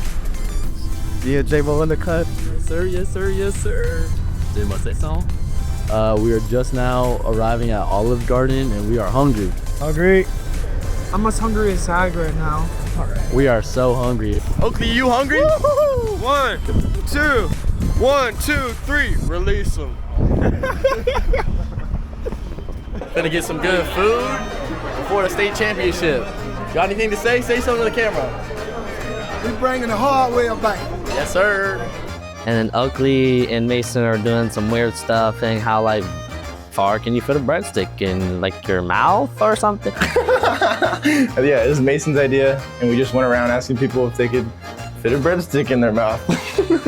And then once we got done eating, I was walking around telling everyone to shove breadsticks in their mouth. Oh my goodness. So I never been around anything like it, but I was just chilling, eating my food, and I look over and I see kids recording each other's stuff at these long breadsticks, trying to eat the whole thing in one bite, just stuffing it down their throat. I'm like, man, I never seen anything like this. They something different. They try to get me to do some breadstick challenge. That's not no challenge. I don't know what that was, but nah. I'd like to say proudly that only one offensive lineman participated in the breadstick challenge, and that was Slade Woodstock. I did do the breadstick challenge one time. All right, Slade's attempting the same challenge. Yes, sir. Down the hatch.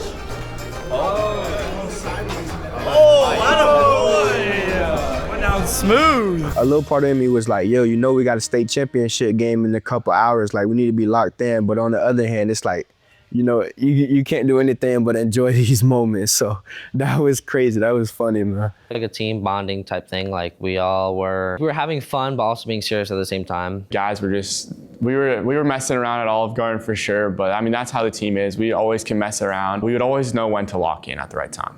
The biggest thing is we stayed in our beds the night before the game. The game previously in 24 was a noon game, and so we had to be down there by 10 a.m. to get in, start warming up and do all that. 25, we had a 7 p.m. game. 5 p.m. got in the stadium, start warming up, play the game at 7. Like a regular high school football game normally starts at 7. So it felt regular to us. But I would say the nerves, they didn't really hit this year. Like obviously it was like last year, I'd say it was a lot more nerves than this year. I feel like just being there before, you kind of know what to expect. It's just another football game at the end of the day. I feel like a state championship game shouldn't be different from any other game the entire season. I feel like they all should be treated the same way. So I wasn't really too excited. You know, I was just ready to go out and play my ball like any other game.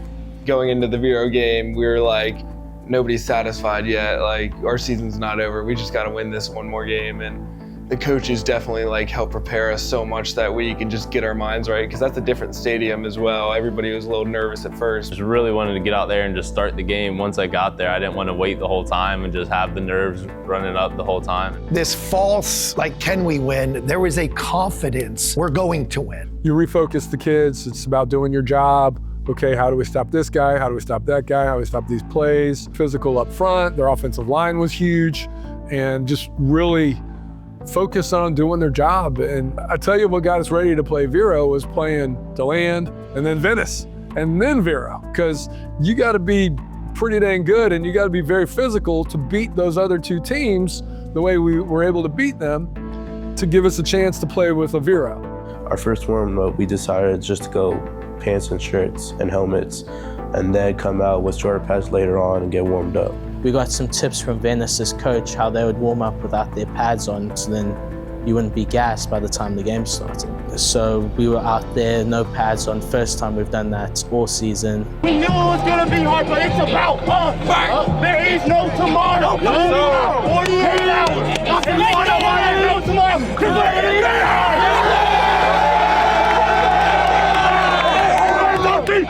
6, more time on us. 1, 2, 3, 4, 5, 6, 7, 8, 9. Whether you're looking to take a walk on the wild side or uncover hidden gems among the aisles of unique finds, in Orlando North, you get to choose your own adventure. Discover your next favorite brew or take a thrilling boat ride alongside a few Florida locals. No matter what your trip looks like, we want to know, how do you do Orlando North? Show us your idea of a perfect day using #DoOrlandoNorth and plan your next visit at doorlandonorth.com. And this is the 7A championship game. It's the Lake Mary Rams taking on the unbeaten Vero Beach Indians. When we started preparing for the game, the instinct is that it was going to be a shootout because both offenses had prolific talent all over the field. Vero Beach had 2 athletic quarterbacks. We weren't entirely sure which one we were going to see. There was a plan in place, and they wanted to keep it to themselves and wanted to surprise everybody with what was going to happen. They got athletes everywhere, right? From a skill perspective, they had everybody, and they had all the offensive line guys. I mean, they had everything. We knew the kid that had been playing quarterback, he's an elite talent. Both of them are for that matter, and own set of challenges with each of them. But I think what makes it even more difficult is you got a good running back, and every receiver is good. Yeah, things started good. The script went pretty well. The things we had planned out. Unfortunately, it only turned into a field goal. We were able to move the ball a little bit, stalled out, kicked the field goal. High snap, Tanner Gearam gets it down, and Parker's kick is good. Lake Mary gets a field goal on the opening drive 5 minutes in, and it's 3-0 Rams. Then they get the ball, boom, score on one play. Mons gets the first snap and launches it downfield. White has it, and he is accelerating away from the secondary. The first play for Vero is an 80-yard touchdown strike. We thought that the guy that had been playing all season was going to continue to play and they would mix the other guy in there. But then number 1 came in and they started with him. So it kind of caught us off guard a little bit because we didn't expect that. But defensively, you have to stop both, right? And you have to stop the run and the pass. Right back to him on the ground, and there he goes. Hillsman with a stutter step. Finally taken down inside the 30. 53 yards on the run by Hillsman. That's his longest run of the year. White gets the handoff and launches downfield. Marcus Melbourne wide open. Another trick play results in a Vero Beach touchdown. A 79-yard strike from White to Melbourne. Mons with a fake and a deep shot. Wide open. Another long connection. And another touchdown. Xavier Stinson on the receiving end of another big play for this Vero offense. And Vero has extended out to a 21-3 lead. We didn't slow nothing down. They were scoring at will, it felt like. First play of the game, they're scoring touchdowns. It just felt silly for a while. They flip a ball here to the guy running out of the backfield and then throw it deep and double passes and all kinds of stuff. And it's like the little JV team playing against a varsity team almost. So it was very frustrating because everything was clicking ever since that Evans game. Everything was clicking. We were playing as a team. Like, mental mistakes were there. That's why we were winning games over big teams like Venice, like in DeLand. And it was just very frustrating that first half. And it kind of felt like last year where we're just letting big plays come up. 8 players do their job. The other 3, they're not doing their job. Like, you can still lose a game. If you guys can commit to stopping explosive plays, then we'll have a chance to stay in this football game. Coming into the game, one of the big questions for Vero Beach was, how are you going to cover Barrett Schultz? And this connection between Noah and Barrett was something that shined really in the postseason. And the Vero staff coming into the game told us no one's been able to cover this guy. No matter what teams have done, he's put up big numbers. And so we wondered, how was Vero going to handle it? And Jordan Crutchfield was the answer. Good protection as Grubbs is intercepted by Crutchfield. Trying to get it to Schultz. Crutchfield able to pick him off. I think Noah Grubbs is going to want that one back. I don't think it looked good from when it came out of his hand. Two receivers right, lone receiver left is Schultz, matched up Crutchfield. Pistol formation, they fake the handoff and they throw it to the end zone. The fade, intercepted. Jordan Crutchfield got him again. Crutchfield got him on lock. Tell you what, you better stay away from Crutchfield. It became clear to them that we were going to lean on Barrett, and that in itself was tough because Jordan Crutchfield was so good. Jordan's a great player going to FSU. We knew it was going to be tough. He's a bigger, more physical guy. All the other people we went against early in the season weren't as physical and weren't as tall, so he was very lengthy. It was definitely tougher. There was times that me and Barrett weren't on the same page and he picked me off. Like there was times where I'm mad at myself but I just can't show that to my teammates, and I don't want them to feel like I'm down. It is what it is in the moment. You can't change it. It's just how you bounce back from it. Crutchfield was phenomenal. He shadowed Schultz wherever he went, blanketed him all night. Every time Crutchfield made a play, you could just sense that the confidence of Vero was rising. And Crutchfield in the first half was a huge part of the reason why Vero was able to take a lead to the locker room. They really had their way with us that first half.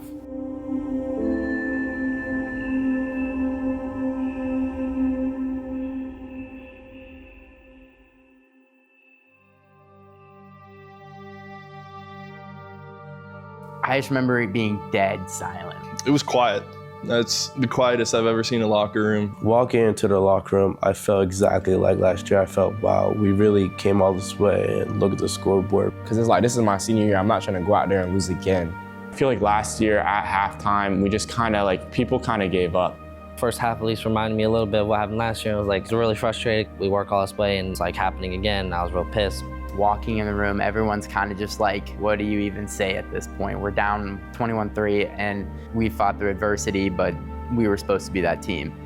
A lot of other people were letting it get on them. We couldn't have that. That wasn't an option for us. The coaches were talking outside, it was just players inside. In the locker room, we split it up. We had defense stay outside. We had offense come inside.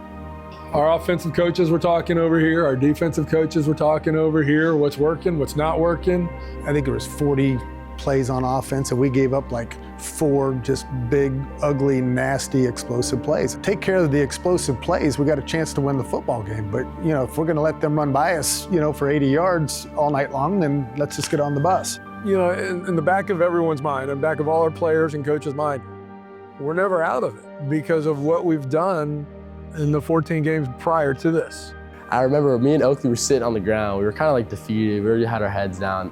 I literally just looked at him and I was like, bro, how crazy would a comeback be? We have come back against pretty good teams. We only need a couple stops. Offense, make something happen. Let's go. Just about midway through halftime, you had Gavin Isaacs. He stands up.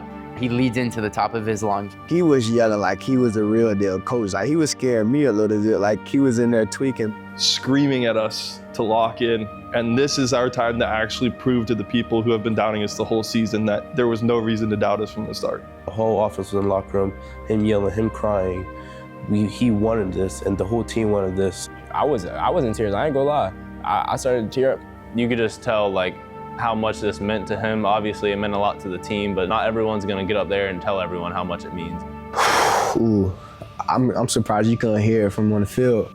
Going from the dead silence to having somebody speak up, and we needed a leader in that time. I think if he doesn't say anything, we don't have the confidence we do going back into that second half. Soda, he definitely stepped up and got everyone on the same page. I feel like that really shifted. That shifted right there. We were probably more pumped up than the start of the game, honestly, because he was right. We had to lock in. It was now or never. We didn't have another game after this, so we had to give it everything. I don't know why we have any sad faces right now.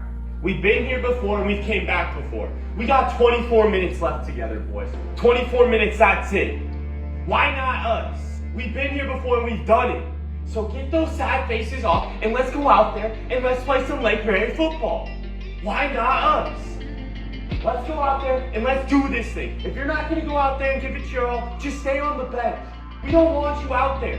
But I believe in us, and y'all should believe in us too. Why not us? We ain't going out like that. We ain't going out like that. Watch me go and bounce right back. Down for the count, but down. Got a long way to go, and Lake Mary is tracking him down. Good pursuit by the Rams. They told me take the L and move on. Heard it from somebody who's been taking L's their whole life. I don't know what you want. Passive when they play you. Expect the best from people like there's nothing they can do wrong. Seen this movie way too many times and be the fool for you to chew on. Now I'm not complaining, but there's things I can improve on. Why would I fight and retreat and not study and sleep? We ain't going out like that. Watch me go and bounce right back. We ain't going out like that. We ain't going out like that. White picks it up, but is going down. Oakley Foster, the linebacker. We ain't going out like that. It's really just one play at a time, one drive at a time. Like, you can't just add 2 touchdowns to the scoreboard right away. You just gotta hope for the best and just control what you can control, and just keep moving forward. Noah came over to me and I looked at Noah and I said, Noah, you were created to be a champion. You are a champion. Go lead this team to a championship.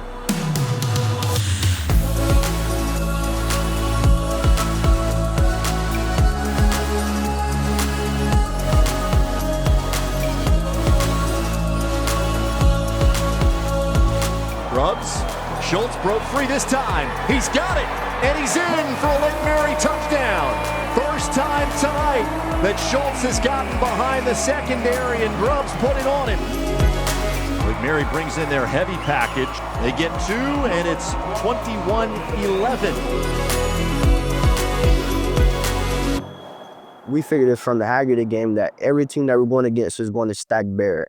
They started putting Jordan Crutchfield plus a safety all the way over Barrett. Jordan Crutchfield went out for a little bit, hurt. There's no official word available yet on Crutchfield. He is under the tent right now. He doesn't have his helmet on. He's just been stretching for pretty much this entire half. That's how Barrett got his first touchdown. Also, the safety was a little more inside than he had been the rest of the game. I don't know why, but that's why we let Barrett choose the route in the middle of play, and we got the right thing in the right moment. Once we got a couple passes in, we started to click.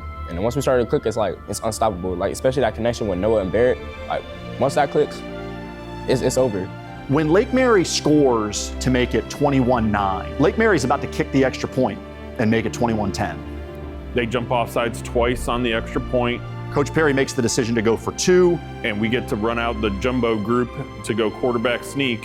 And Coach Perry is panicking because they run out all 3 of those huge noses at the same time. He's like, you sure we got this? Like, we can't miss it. You know, we got to have it. If we're going to go down, we're going to go down with doing something that we have been excellent at all year long. And Noah found a way to get in there. Great job by the interior offensive line. They get 2 there instead of 1. They make it 21-11. Of course, they score right after that. Oh, he is so nimble. How about the effort by Jonathan Hillsman? Up the near sideline with a couple of blockers. Finally out of bounds near the 10. What a run by Jonathan Hillsman. White will keep it and untouched in for a Vero touchdown. Special teams is an area of the game that often gets overlooked by most people, but can have a huge impact. With less than 90 seconds to go in the third, and the rain falling now harder than it has at any point tonight. PAT no good wide left, so it stays a 2-possession game, 27-11. We needed to beat them on the other side of the field to try to rebalance them, or we needed to win in the run game. We just kind of switched up our game plan because we knew it wasn't going to be the run game. The screen game had a huge impact because they had been biting on play actions the whole game. It's just a longer version of the run game. Instead of having it in the box, you just complete every single screen you can. Keeping Barrett on the island with his own, taking away 2 to 3 defenders, will allow for other people to also get open. So we realized that the screens were going to work, getting out on the perimeter. We got a little bit deeper into the bag in the second half, went to it a little bit more, and Gavin Isaacs on some of those screens was really great. I'm at the last spot. It take blood, it take sweat, it take time. I won't stop. I'm in mode, I'm on go, I'm gon' die. And so just dumping it to Gavin and us being the lead blockers, they fell for it basically every time. Here's a screen. Isaacs able to make the first man miss and got a block. Isaacs inside the 15 and pushed out of bounds inside the 10. It'll be 1st and goal for Lake Mary. Grubbs, protection's good as he starts to leave the pocket. Isaacs out of the backfield, has it, and he's in for the touchdown. Credit Lake Mary's offensive line for the protection. Look how long Grubbs holds on to the ball. He's sitting there, he's standing there, able to get rid of the ball late and still doesn't get hit, gets the touchdown. Gavin Isaacs, I don't think had caught a touchdown all year from Noah. Finally gets one in the state championship game. We were 100%, everyone on the team. I think all the defensive players knew what I was gonna call because we had run that 2-point play against them in goal line 30 times. They'd never stopped it, I don't think, one time. It's so difficult with Noah faking the one back, bringing it out. He's got Barrett as the pitch man. And the way that play went, it never went that way once in practice because our defense doesn't run people up the field like that. And their defensive end went like 5, he was basically running straight to Barrett. And so we never got a rep that looked like that.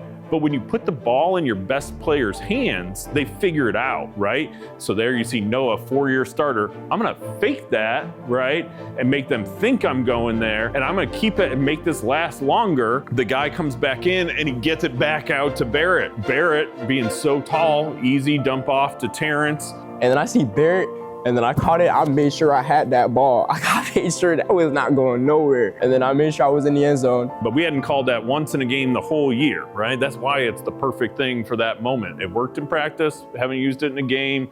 They had no idea. They motion Schultz. Grubbs throws it to Schultz behind the line. He throws into the end zone and it's caught. Terrence Dixon. What a creative design there from Adam Donnelly. We started to play good.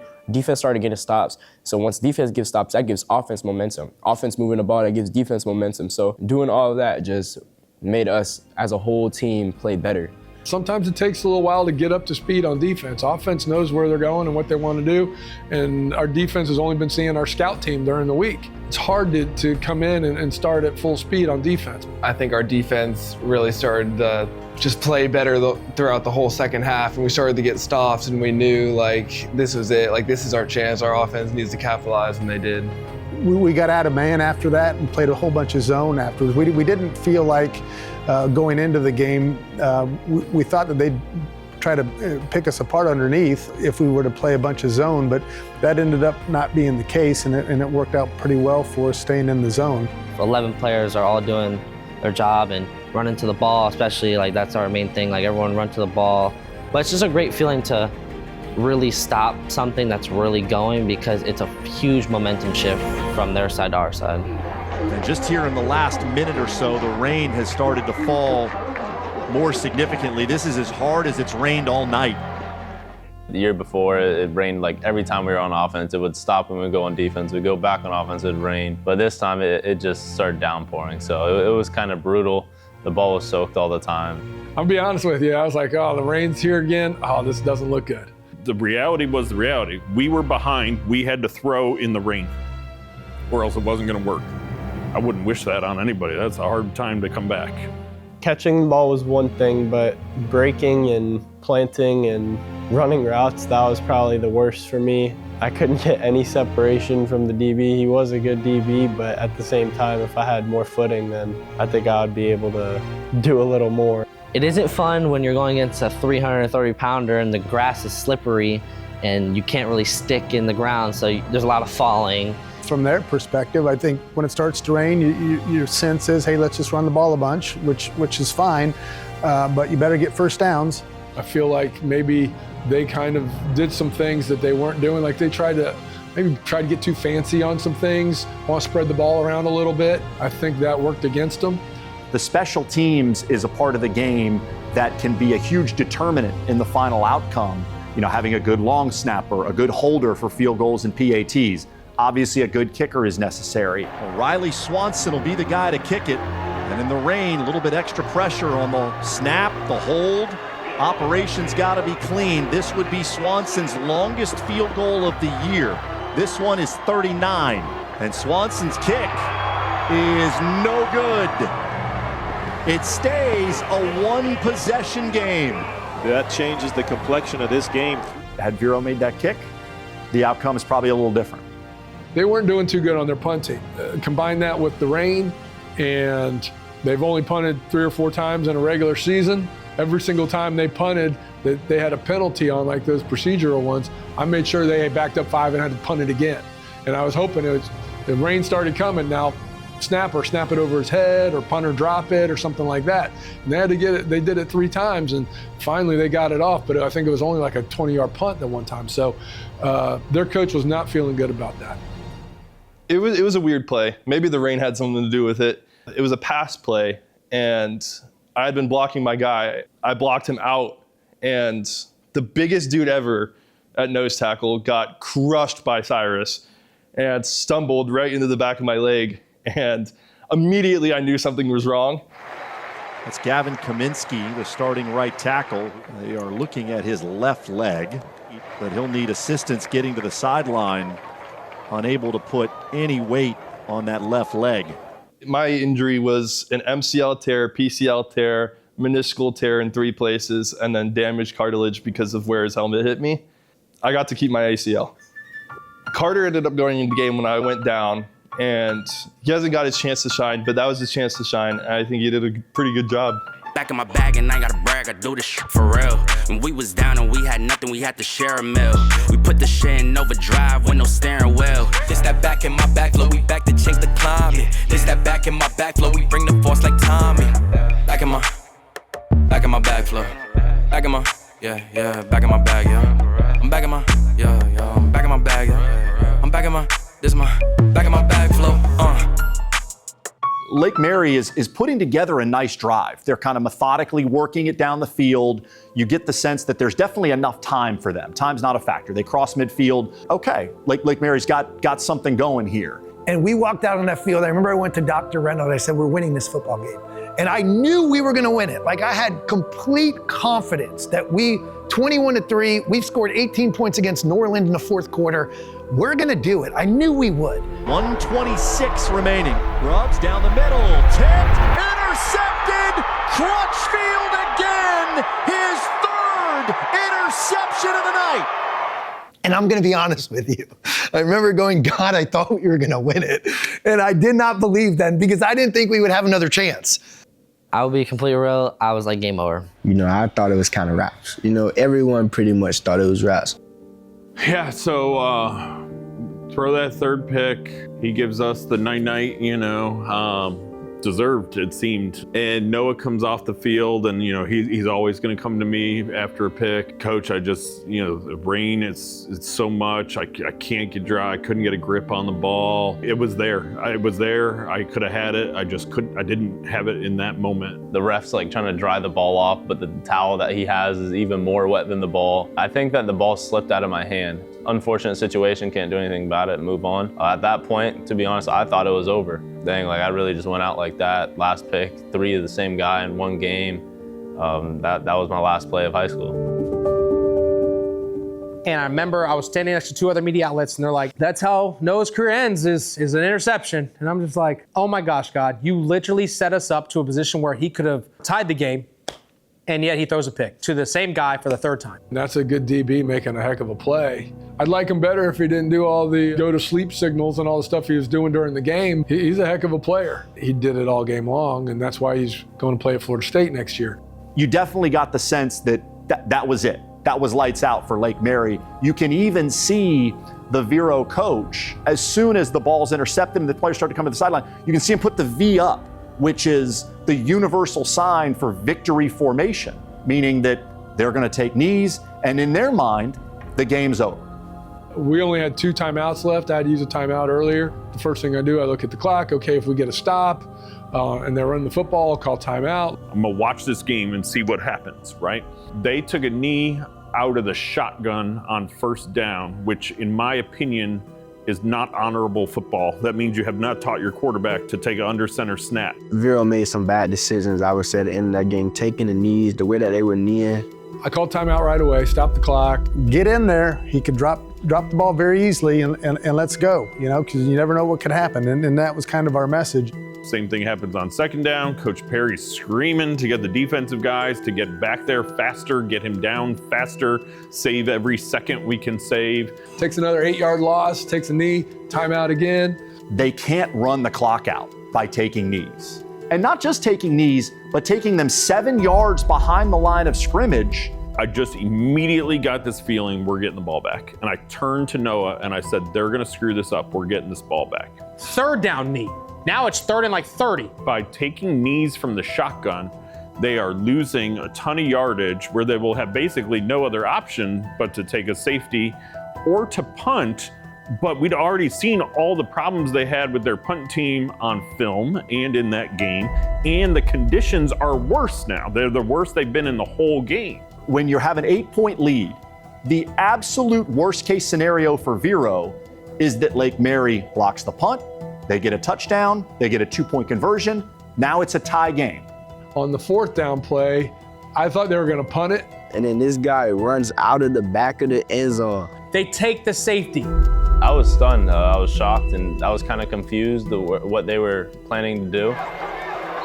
They snap it to White. He's going to run around. He's in the end zone, and he will take a safety with 12 seconds to go. So that makes it a 6-point game. So that makes it 27-21. So they took 12 seconds off the clock.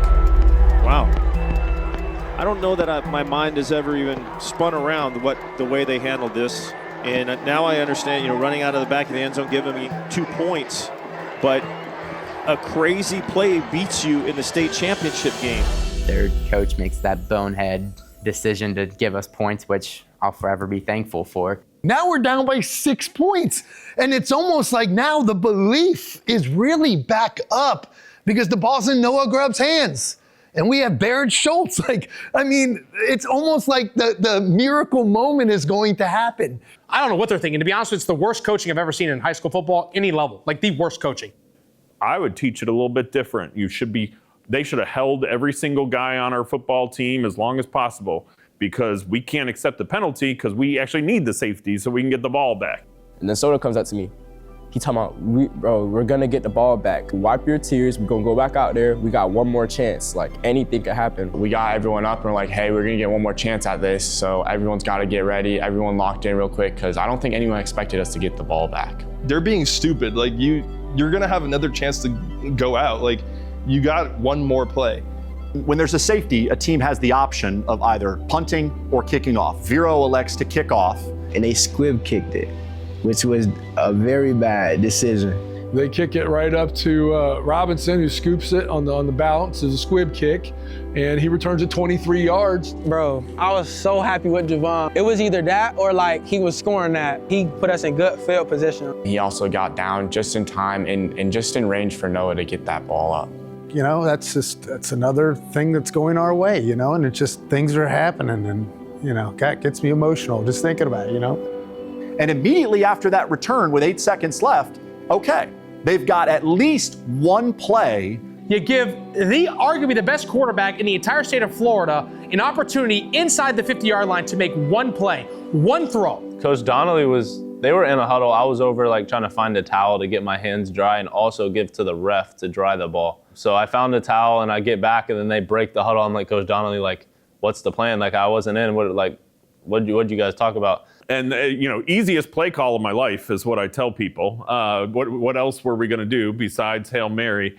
Give it a chance. Find Barrett. He's gonna be down there. I was all right. During the summer, I remember we were practicing Hail Mary. We practiced it twice, and I was like, Coach Donnelly, you definitely got to put me in on this. And I was begging. I was like, Coach Donnelly, please, please, please. TJ actually had come to me. He said, Coach, you remember that one time we practiced Hail Mary? I was in on that, right? And I was like, I don't remember, but sure, go. I was going to go in, and then I heard TJ saying, Coach, I really need to be out there. This is how we practice. So he went out. And I'm really just thinking the conditions aren't what we need right now. Your first thought is can he get the ball to the end zone? Lake Mary was at the 43, but the weather was horrific. It was raining harder at that time than it was at any other point in the game, and the wind was going against him. Hail Mary, let's go, throw it. We're gonna have all these guys running deep into the end zone, throw it up, Barrett's gonna catch it. Cyrus has a completely wet football.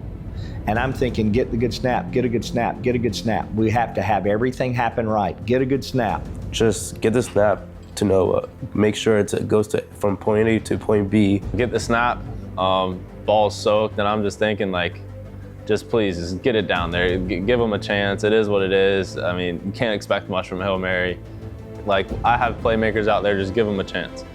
So I think Barrett was supposed to be in the end zone. Barrett's the main target. So how it is Barrett's supposed to be attacking the ball. They're supposed to be somewhere in front of Barrett and someone behind Barrett. Them jamming Barrett was not something we had practiced. We usually kind of assume everybody's gonna be off, but smartly, they said, we're gonna take their best player and just try to put him in the sideline. And they did. Barrett got jammed kind of to like out of bounds. And somehow, some way, he got back inbounds. After I got pushed out of bounds, my whole goal was to just get down there and get in the group of people, because I knew Noah was going to throw it, but I didn't know where he was going to throw it. I just knew it was going to be in that general area. So I feel pressure come from my right side and get out of it. When he escaped to the right, when Gavin Isaacs helped pin, we'd already lost our right tackle to a knee injury. Gavin pins it, and now we got all day. And I'm going, we're gonna have a chance. This thing's gonna get up there, you know? Barrett's running down there. The other three receivers were down in the end zone, and Noah just heaves it up. Well, it's a heavy ball. It's wet. It doesn't even get to the end zone. We had guys open behind their defensive backs. Their defensive backs were standing on the goal line. They jump up. I mean, DBs are taught in a Hail Mary to bat it down, like, and if they're batting it down, it's gonna come towards me, like towards the front. Well, Vero's players, they made contact with it. They tipped it, but they weren't able to tip it down. They tipped it back to exactly where Barrett Schultz was standing. I look, and then I see Barrett with the ball. I'm like, what? Oh my God, Barrett caught it. It gets knocked down and Barrett catches it, and you're just like, what is happening? Is there a movie playing in front of me? I just happened to be at the right place at the right time by the grace of God. They're a tough defense, so I was like, he's not getting in there.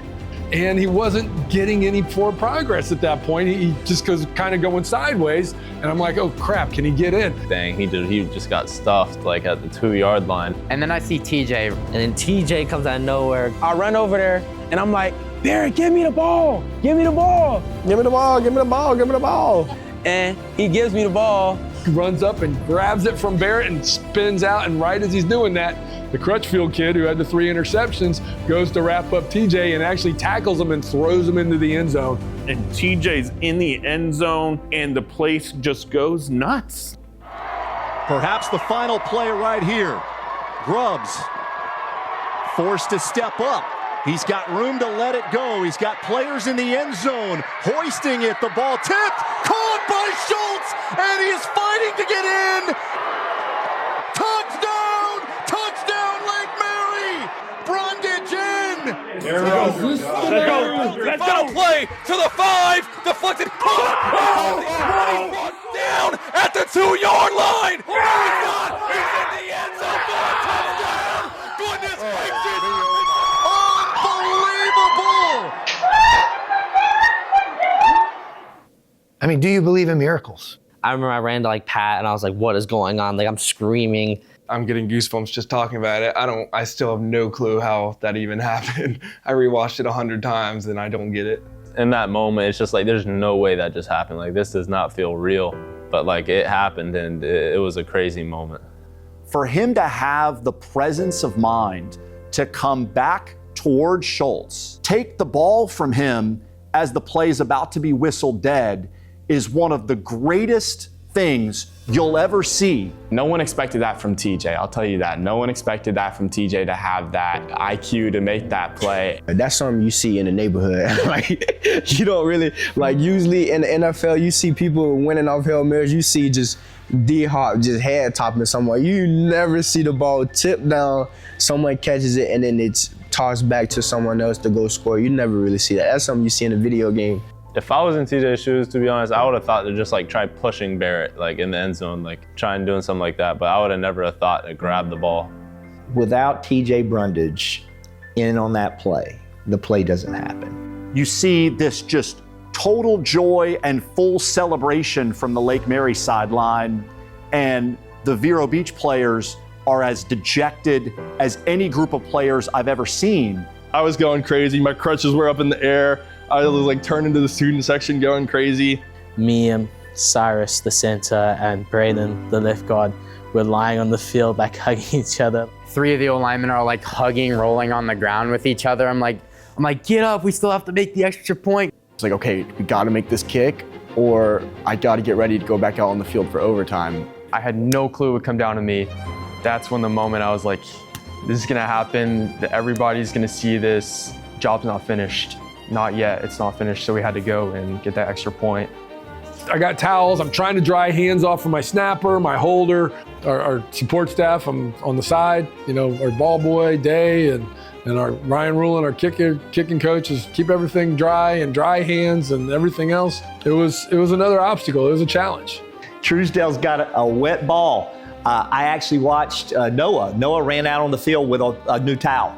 They go out there to try to draw the ball. Truesdale has to make an amazing snap in this weather. Tanner holds, and then we have to make the kick. I was taking my 3 steps back, and I was like, I need to put it through. Like, this is gonna win the game. Like, the first ever state championship for Lake Mary football.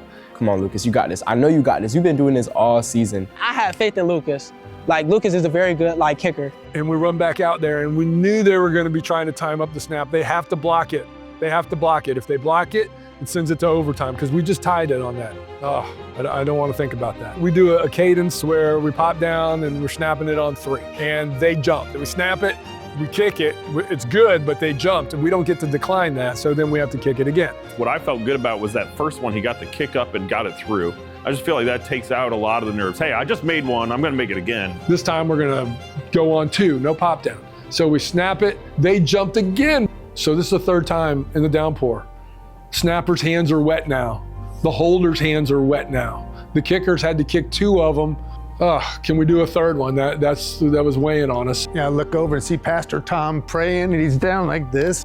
So I just dropped on my knees and I just started praying. And I knew that when to jump up. If it's really loud right behind me, yes. If it's really loud in front of me, oh no.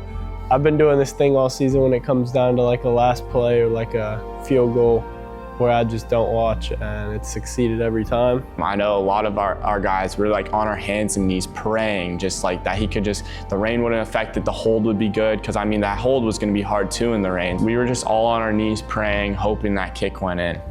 In that moment, everything kind of just went silent. The pressure kind of just left my body. And Lucas Parker will come on to win the state championship for Lake Mary. Go on you. Go on you, kid. Chase Truesdale will snap it back to Tanner Gearam. Well, here we go. Is this the try? Good snap. The kick by Parker is good. Lake Mary, in stunning fashion, is a state champion for the first time ever.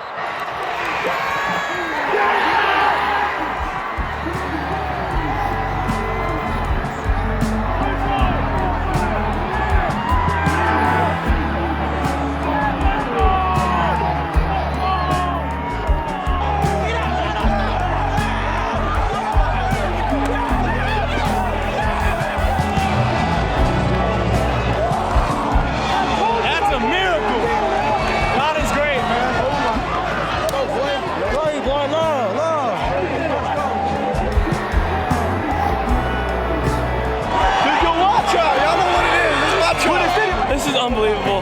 I've been dreaming about this forever. This is my biggest dream come true. Oh my God. Ain't nothing but Jesus Christ, man. Lake Mary, man. We came together as a team. That's what we do. That's what we do. Let's go! Hey, we live in the 305, man. 407 on top. And that's Lake Mary first in history right there, boy. Hey, that's for the people of Syracuse. I love you all. Sorry I tore my ACL. Yo, surreal experience, guys. I mean, kicking a game-winning field goal ain't easy.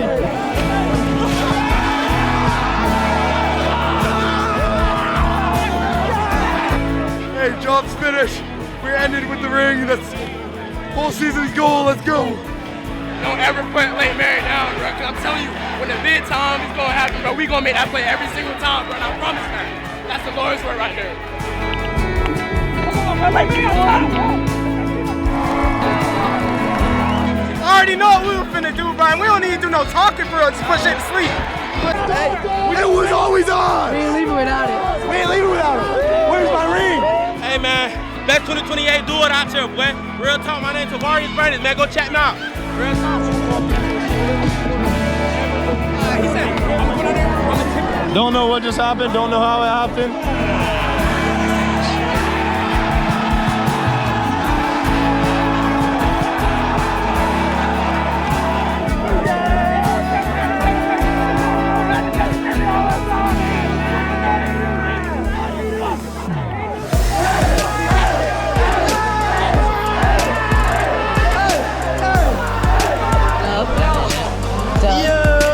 Finish line, real done. Lake Mary is Right here. Hey, first people to ever do it, bro. You gotta remember these things, bro. We just made history, bro.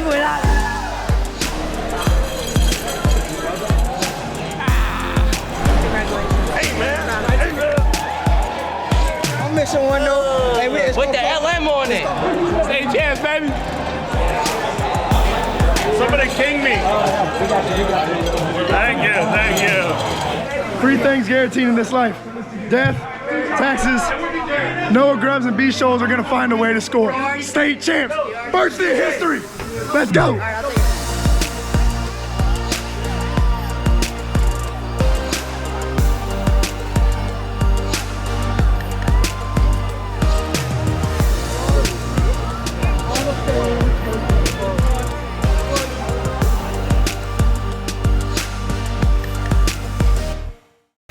SportsCenter's Top 10. You saw this earlier, but it's so nice. You got to see it twice. Lake Mary taking on Vero Beach High School football. Noah Grubbs launching. Barrett Schultz catching the deflection, but still short of the goal line. Eventually going to hand it off to Devarius Brunbridge Jr., who takes it the rest of the way. And that is how Lake Mary wins 28-27 in the rain. The ball is slick. 28-27. They made the PAT. But more importantly, they made the top play in SportsCenter. Top plays. We're sitting in our hotel room. We got ESPN on the TV. All of a sudden, they pull up SportsCenter Top 10, and we're like, "Yo, imagine we were on that." And then it goes through like 10, 9, 8, 7, 6, and we're like, "Imagine it's number 1." And then we pop up, number 1. That was a crazy. The neighbors in our hotel were definitely mad about us. They were actually Vero Beach fans. I woke up the next morning and it was number 1 on SportsCenter ESPN Top 10. It felt crazy knowing that that's my team is on SportsCenter Top 10, number 1. There's no way this is real, and then SportsCenter posts it, and we're just like thinking like there's no way. And then I seen it on ESPN. I was like, top 1 play on ESPN. I was like, dang. As a kid, you always want to be on something like that. Felt so weird that was our team that I'm looking at when I'm usually just watching like these NFL teams that they post. And it was definitely crazy because it was all about us in that moment. We saw the biggest Lake Hail Mary miracle that any sporting event, sporting championship at any level has ever seen take place, which ended up on #1 SportsCenter. Wow, just a lot of attention. And well-deserved for the kids. I mean, you don't necessarily have that experience every time you play high school football. The craziness of that ending is something that'll never be reproduced. It was just such an unreal turn of events that it felt like it was right out of a movie. Like you felt you were in the middle of a movie. I don't know. Sometimes I think, how did this happen now? You know, I think back, it's like just so surreal. It's like, did that really happen? Like, was that a dream? How it felt in that situation, like being put in that situation that you have to go execute and you have to do your job like one last time for the season. If that was me at kicker, I would have missed 30 yards right. I ain't gonna lie, I would have missed 30 yards right, especially with all that pressure. I didn't even watch it. I was turned around. I just heard everybody. and I knew it was in, and I just ran right on that field. I probably made it about 10, 20 yards before I just kind of dropped down, and I was like, is this real? First thing that I did is I ran over to our running back, Coach Pierce, and full-blown tackled him.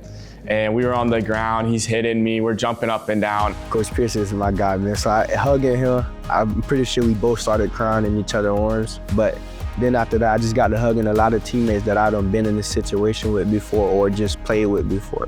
And that's when it got to everyone. I love everything about this team, so. I remember the first person I ran to was Pat, jumped up, freaking jumping around. I saw Riley, ran to him, and it was just crazy, amazing feeling. Wasn't holding back. If you wanted a hug, I was available. I was kind of walking out of the field, just soaking it all in, completely stunned. And then I saw Coach Perry and ran up to him and gave him a big hug, and he lifted me off the ground. I was like, what are you doing? I was just hugging whoever was right there. You kind of get back to the locker room and you kind of think an hour ago we were sitting in here dead silence, not knowing what to do. And now we're state champions. What I laughed about, I heard about afterwards, where the Vero parents went and bought the shirts that said champs on it, and they were wearing them already. And then they were really mad that they couldn't get refunded. The bus ride home, it actually was like, okay, so for like the first 30 minutes, like, Noah was like, bro, like, TJ, bro, I love you, dog. Like, I can't believe that really happened. Their football buses were right in front of ours. We passed them, and Coach Pierce was like, he looks over and he's like, that's a lot of silver coming from that bus over there.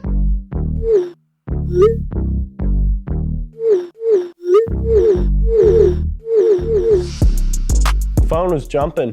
I mean, you don't get much more clout than that. One of the craziest scenarios that ever happened, and it was in a state championship game. I just remember I couldn't, like, my phone was blowing up. Like, I had like 100 notifications on each app. The whole ride back, my phone was blowing up from people just, hey, congrats, and saw the play. Some people watched it on the live stream, whatever. I was answering texts and calls. I think I got out of bed at like 8 a.m. From 8 to about 2, just straight, 6 hours of calls and texts. And my wife and I were just sitting there on the phone with phones in our hands, talking to people, friends, family, people I used to work with, just everybody. People that I've coached their kids for years ago and former players.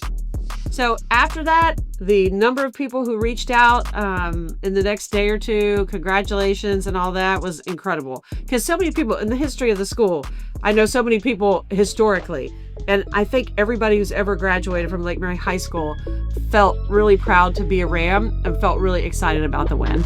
All around the world, all around the world. I just wanna go all around the world.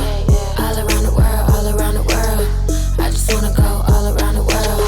All around the world, all around the world. I just wanna go all around the world. All around the world, all around the world. You already know. A great Hail Mary. Notre Dame signee Noah Grubbs, 43-yard Hail Mary, and that's not even the best thing. They had someone in front to catch the bat down, and then that's not even the best thing. Him and pushing him, and TJ has the presence of mind to run over there and grab it and get into the end zone. Maybe he's thinking he's gonna need a bush push or just like help him out, and then realizes, just give me the ball. I'll just take this. I'll just take the ball. And I'll be the hero. All around the world, all around the world. I just wanna go all around the world. That is one of the crazier things I've ever seen in football, and it happened to be my hometown in the state championship. Word on the street is Lake Mary is now going to go by Hail Mary. The producer from ESPN, SportsCenter, calls and wants some background information on everything, and then wanted to set up a Zoom call to talk to those guys. On Saturday, Lake Mary pulled off a miraculous Hail Mary to win its first ever state championship. So let's bring in a few of the heroes from Lake Mary High School football team. Quarterback Noah Grubbs, receiver Barrett Schultz, and running back Tavarius Brundage Jr. The socials and everything were blowing up after a moment like that. Who came back to the most unread texts and notifications after the game? Me. I still have some unread messages. Like, I didn't even get to reply to everybody yet still. Okay, so do you want to do like a mass reply right now, TJ, to folks that you have not been able to answer? Just use SportsCenter as your platform to apologize if you need to, bro. Yeah, man, I'm sorry for everybody I did not reply to. I'm definitely gonna get back at y'all sooner or later. So I'm not gonna lie, I say like the first 2 interviews, I definitely was not prepared for it. But like as we was getting into it, yeah, taking notes from Barrett and Noah, I definitely got better with interviews. As you can see, because I'm very active on this one, so like, yeah, I definitely got better with it. Seeing us being recognized all around the world, it feels great. Like even when I walk into stores now, I have on my Lake Mary stuff, people will come up to me and be like, that was a crazy game. We just talk about the players, the play that happened, so. A lot of people that have been like, I look up to in my life, like even Des Bryant was liking it, reposting it. It's really crazy. Coach Summerall sent me a text, and they sent a graphic. Coach Cristobal from Miami sent me one. Coach Frost called me, and then Coach Norvell texted me. The big ones in the school, in the state of Florida, have all reached out and congratulated, and I certainly appreciate that. Hi there, Coach Scott Perry. This is Steve Spurrier, your former head ball coach up here with the Gators. Congratulations, my man, winning the state championship this past year. That's what coaches are supposed to do, win it all.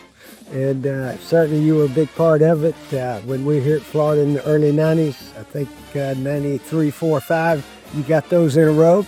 So remember, winning one, you need to back them up. I know you'll be going for another one, and get you guys ready, and don't sit on the one you just won. And Lake Mary High is going to win again next year, okay? All right, Coach, congratulations, and go do it again. Between all the successful sports accomplishments from Lake Mary, between Little League and everything else, it's just pretty cool how our community's had such an opportunity on a nationwide stage, on so many levels. It's just been really, really cool. You know, just the celebration afterwards is just, wow. And it felt so good to do it with this group of coaches who put so much into this program, and this team and those kids that just tried so hard. It felt amazing to do that. We had a lot of work to do immediately. On the ride home the next day, I was on the phone with the mayor of Lake Mary and the Seminole County Parks and Recreation people. We immediately started planning what that celebration would look like and immediately fielding media requests. When we had the big get together here, I think it was that Wednesday night after, everybody got on stage, everybody got to wear their medal, be recognized by the school, the community. And your signature first down arm point. So, I think, but hearing the crowd, like, it's late night, we just gotta stop, you feel me? You know what I'm saying? That feeling is just crazy, man, you know what I'm saying? The feeling's crazy. Wearing the Lake Mary jersey meant to me just the people in front of me, my teammates, coaches, the whole community out here, band, dance, cheer, everyone always being out here at all games. But just wearing the jersey, playing for you guys, playing for our brothers next to us, that's just what Lake Mary's about. We wouldn't be able to do anything, and I wouldn't be able to do anything without all of them by my side and the coaches putting us in the right position. So that's really what Lake Mary jersey is about. A great celebration. I was just really happy for the team, happy for the school, and of course happy for Lake Mary, because this brought a lot of, again, positive attention to us as Lake Mary people. Couldn't be prouder of our guys for doing it. What a great season it was for Lake Mary football. They won the state championship, and they did it with so many dramatic games. There's a documentary that chronicles the season. It's great. I mean, it's as professional as you'll ever see. They just did a showing at the Oviedo Mall of a couple of couple theaters and filled every seat for the a 2-hour movie. Yo, what's going on, fellas? Me and Big Oak here. We're back. About to get our rings. Let's go. You got the GoPro back.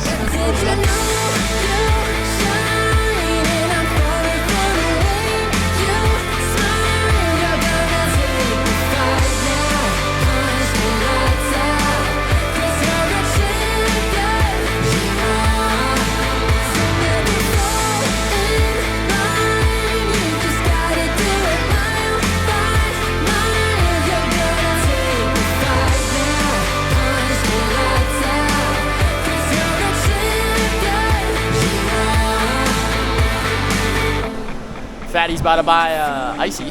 Yeah. Tell him about it. What flavor are you getting? Blue raspberry large. Gonna put it down before the movie starts. Rue Raspberry Rushy. If you know, you know. Here watching Lake Hail Mary, not Project Hail Mary. Over under 1 minute of screen time for Cash Downs tonight. I'm smashing the under. Yeah.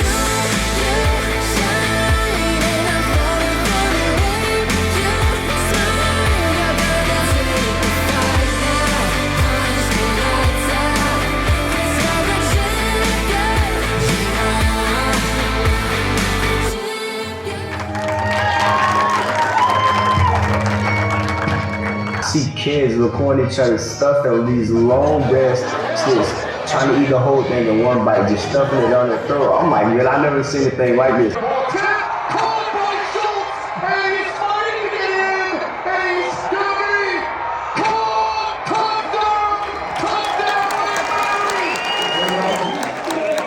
It's a storybook, which is, I guess, why you guys are doing this. It's something that's going to be in history for a long time for that school, and it should be, because any program can do it if they believe in it, willing to work for it, willing to sacrifice for their brothers to their left and right, and trust in their coaching staff that they're going to put them in the right position. And all those things happened.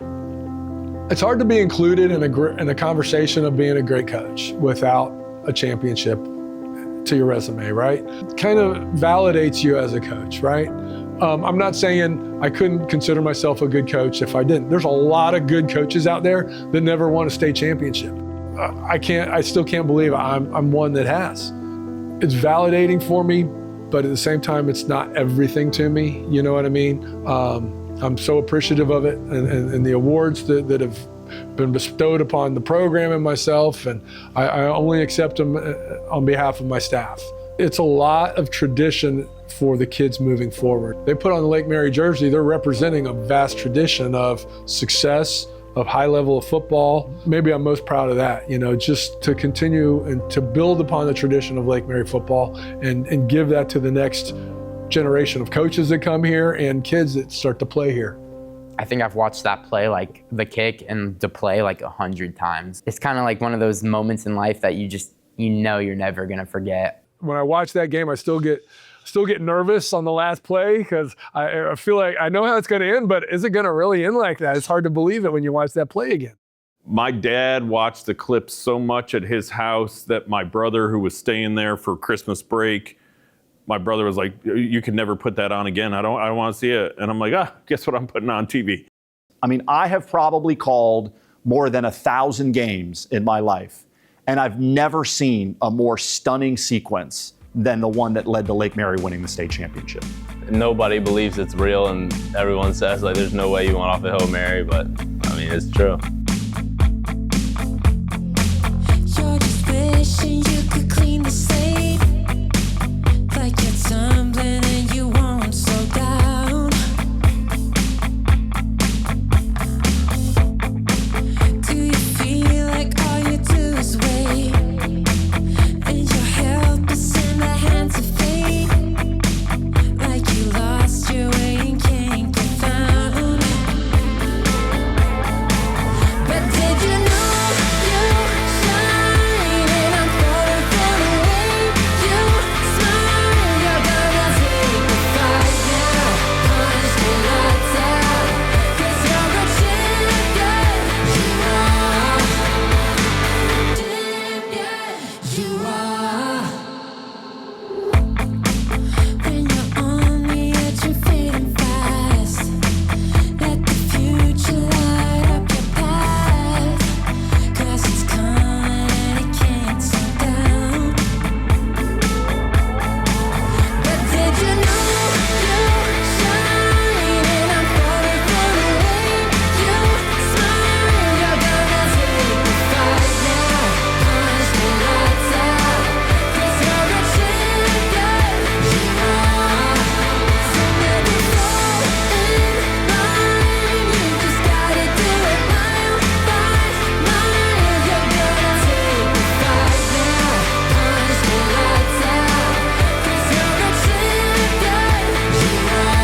Did you know you shine and I'm falling for the way you smile?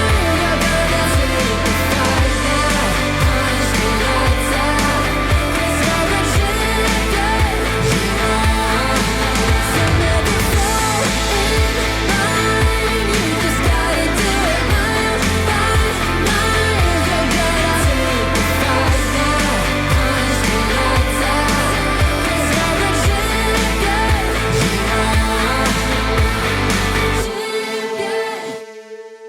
This has been a presentation of WRAM TV.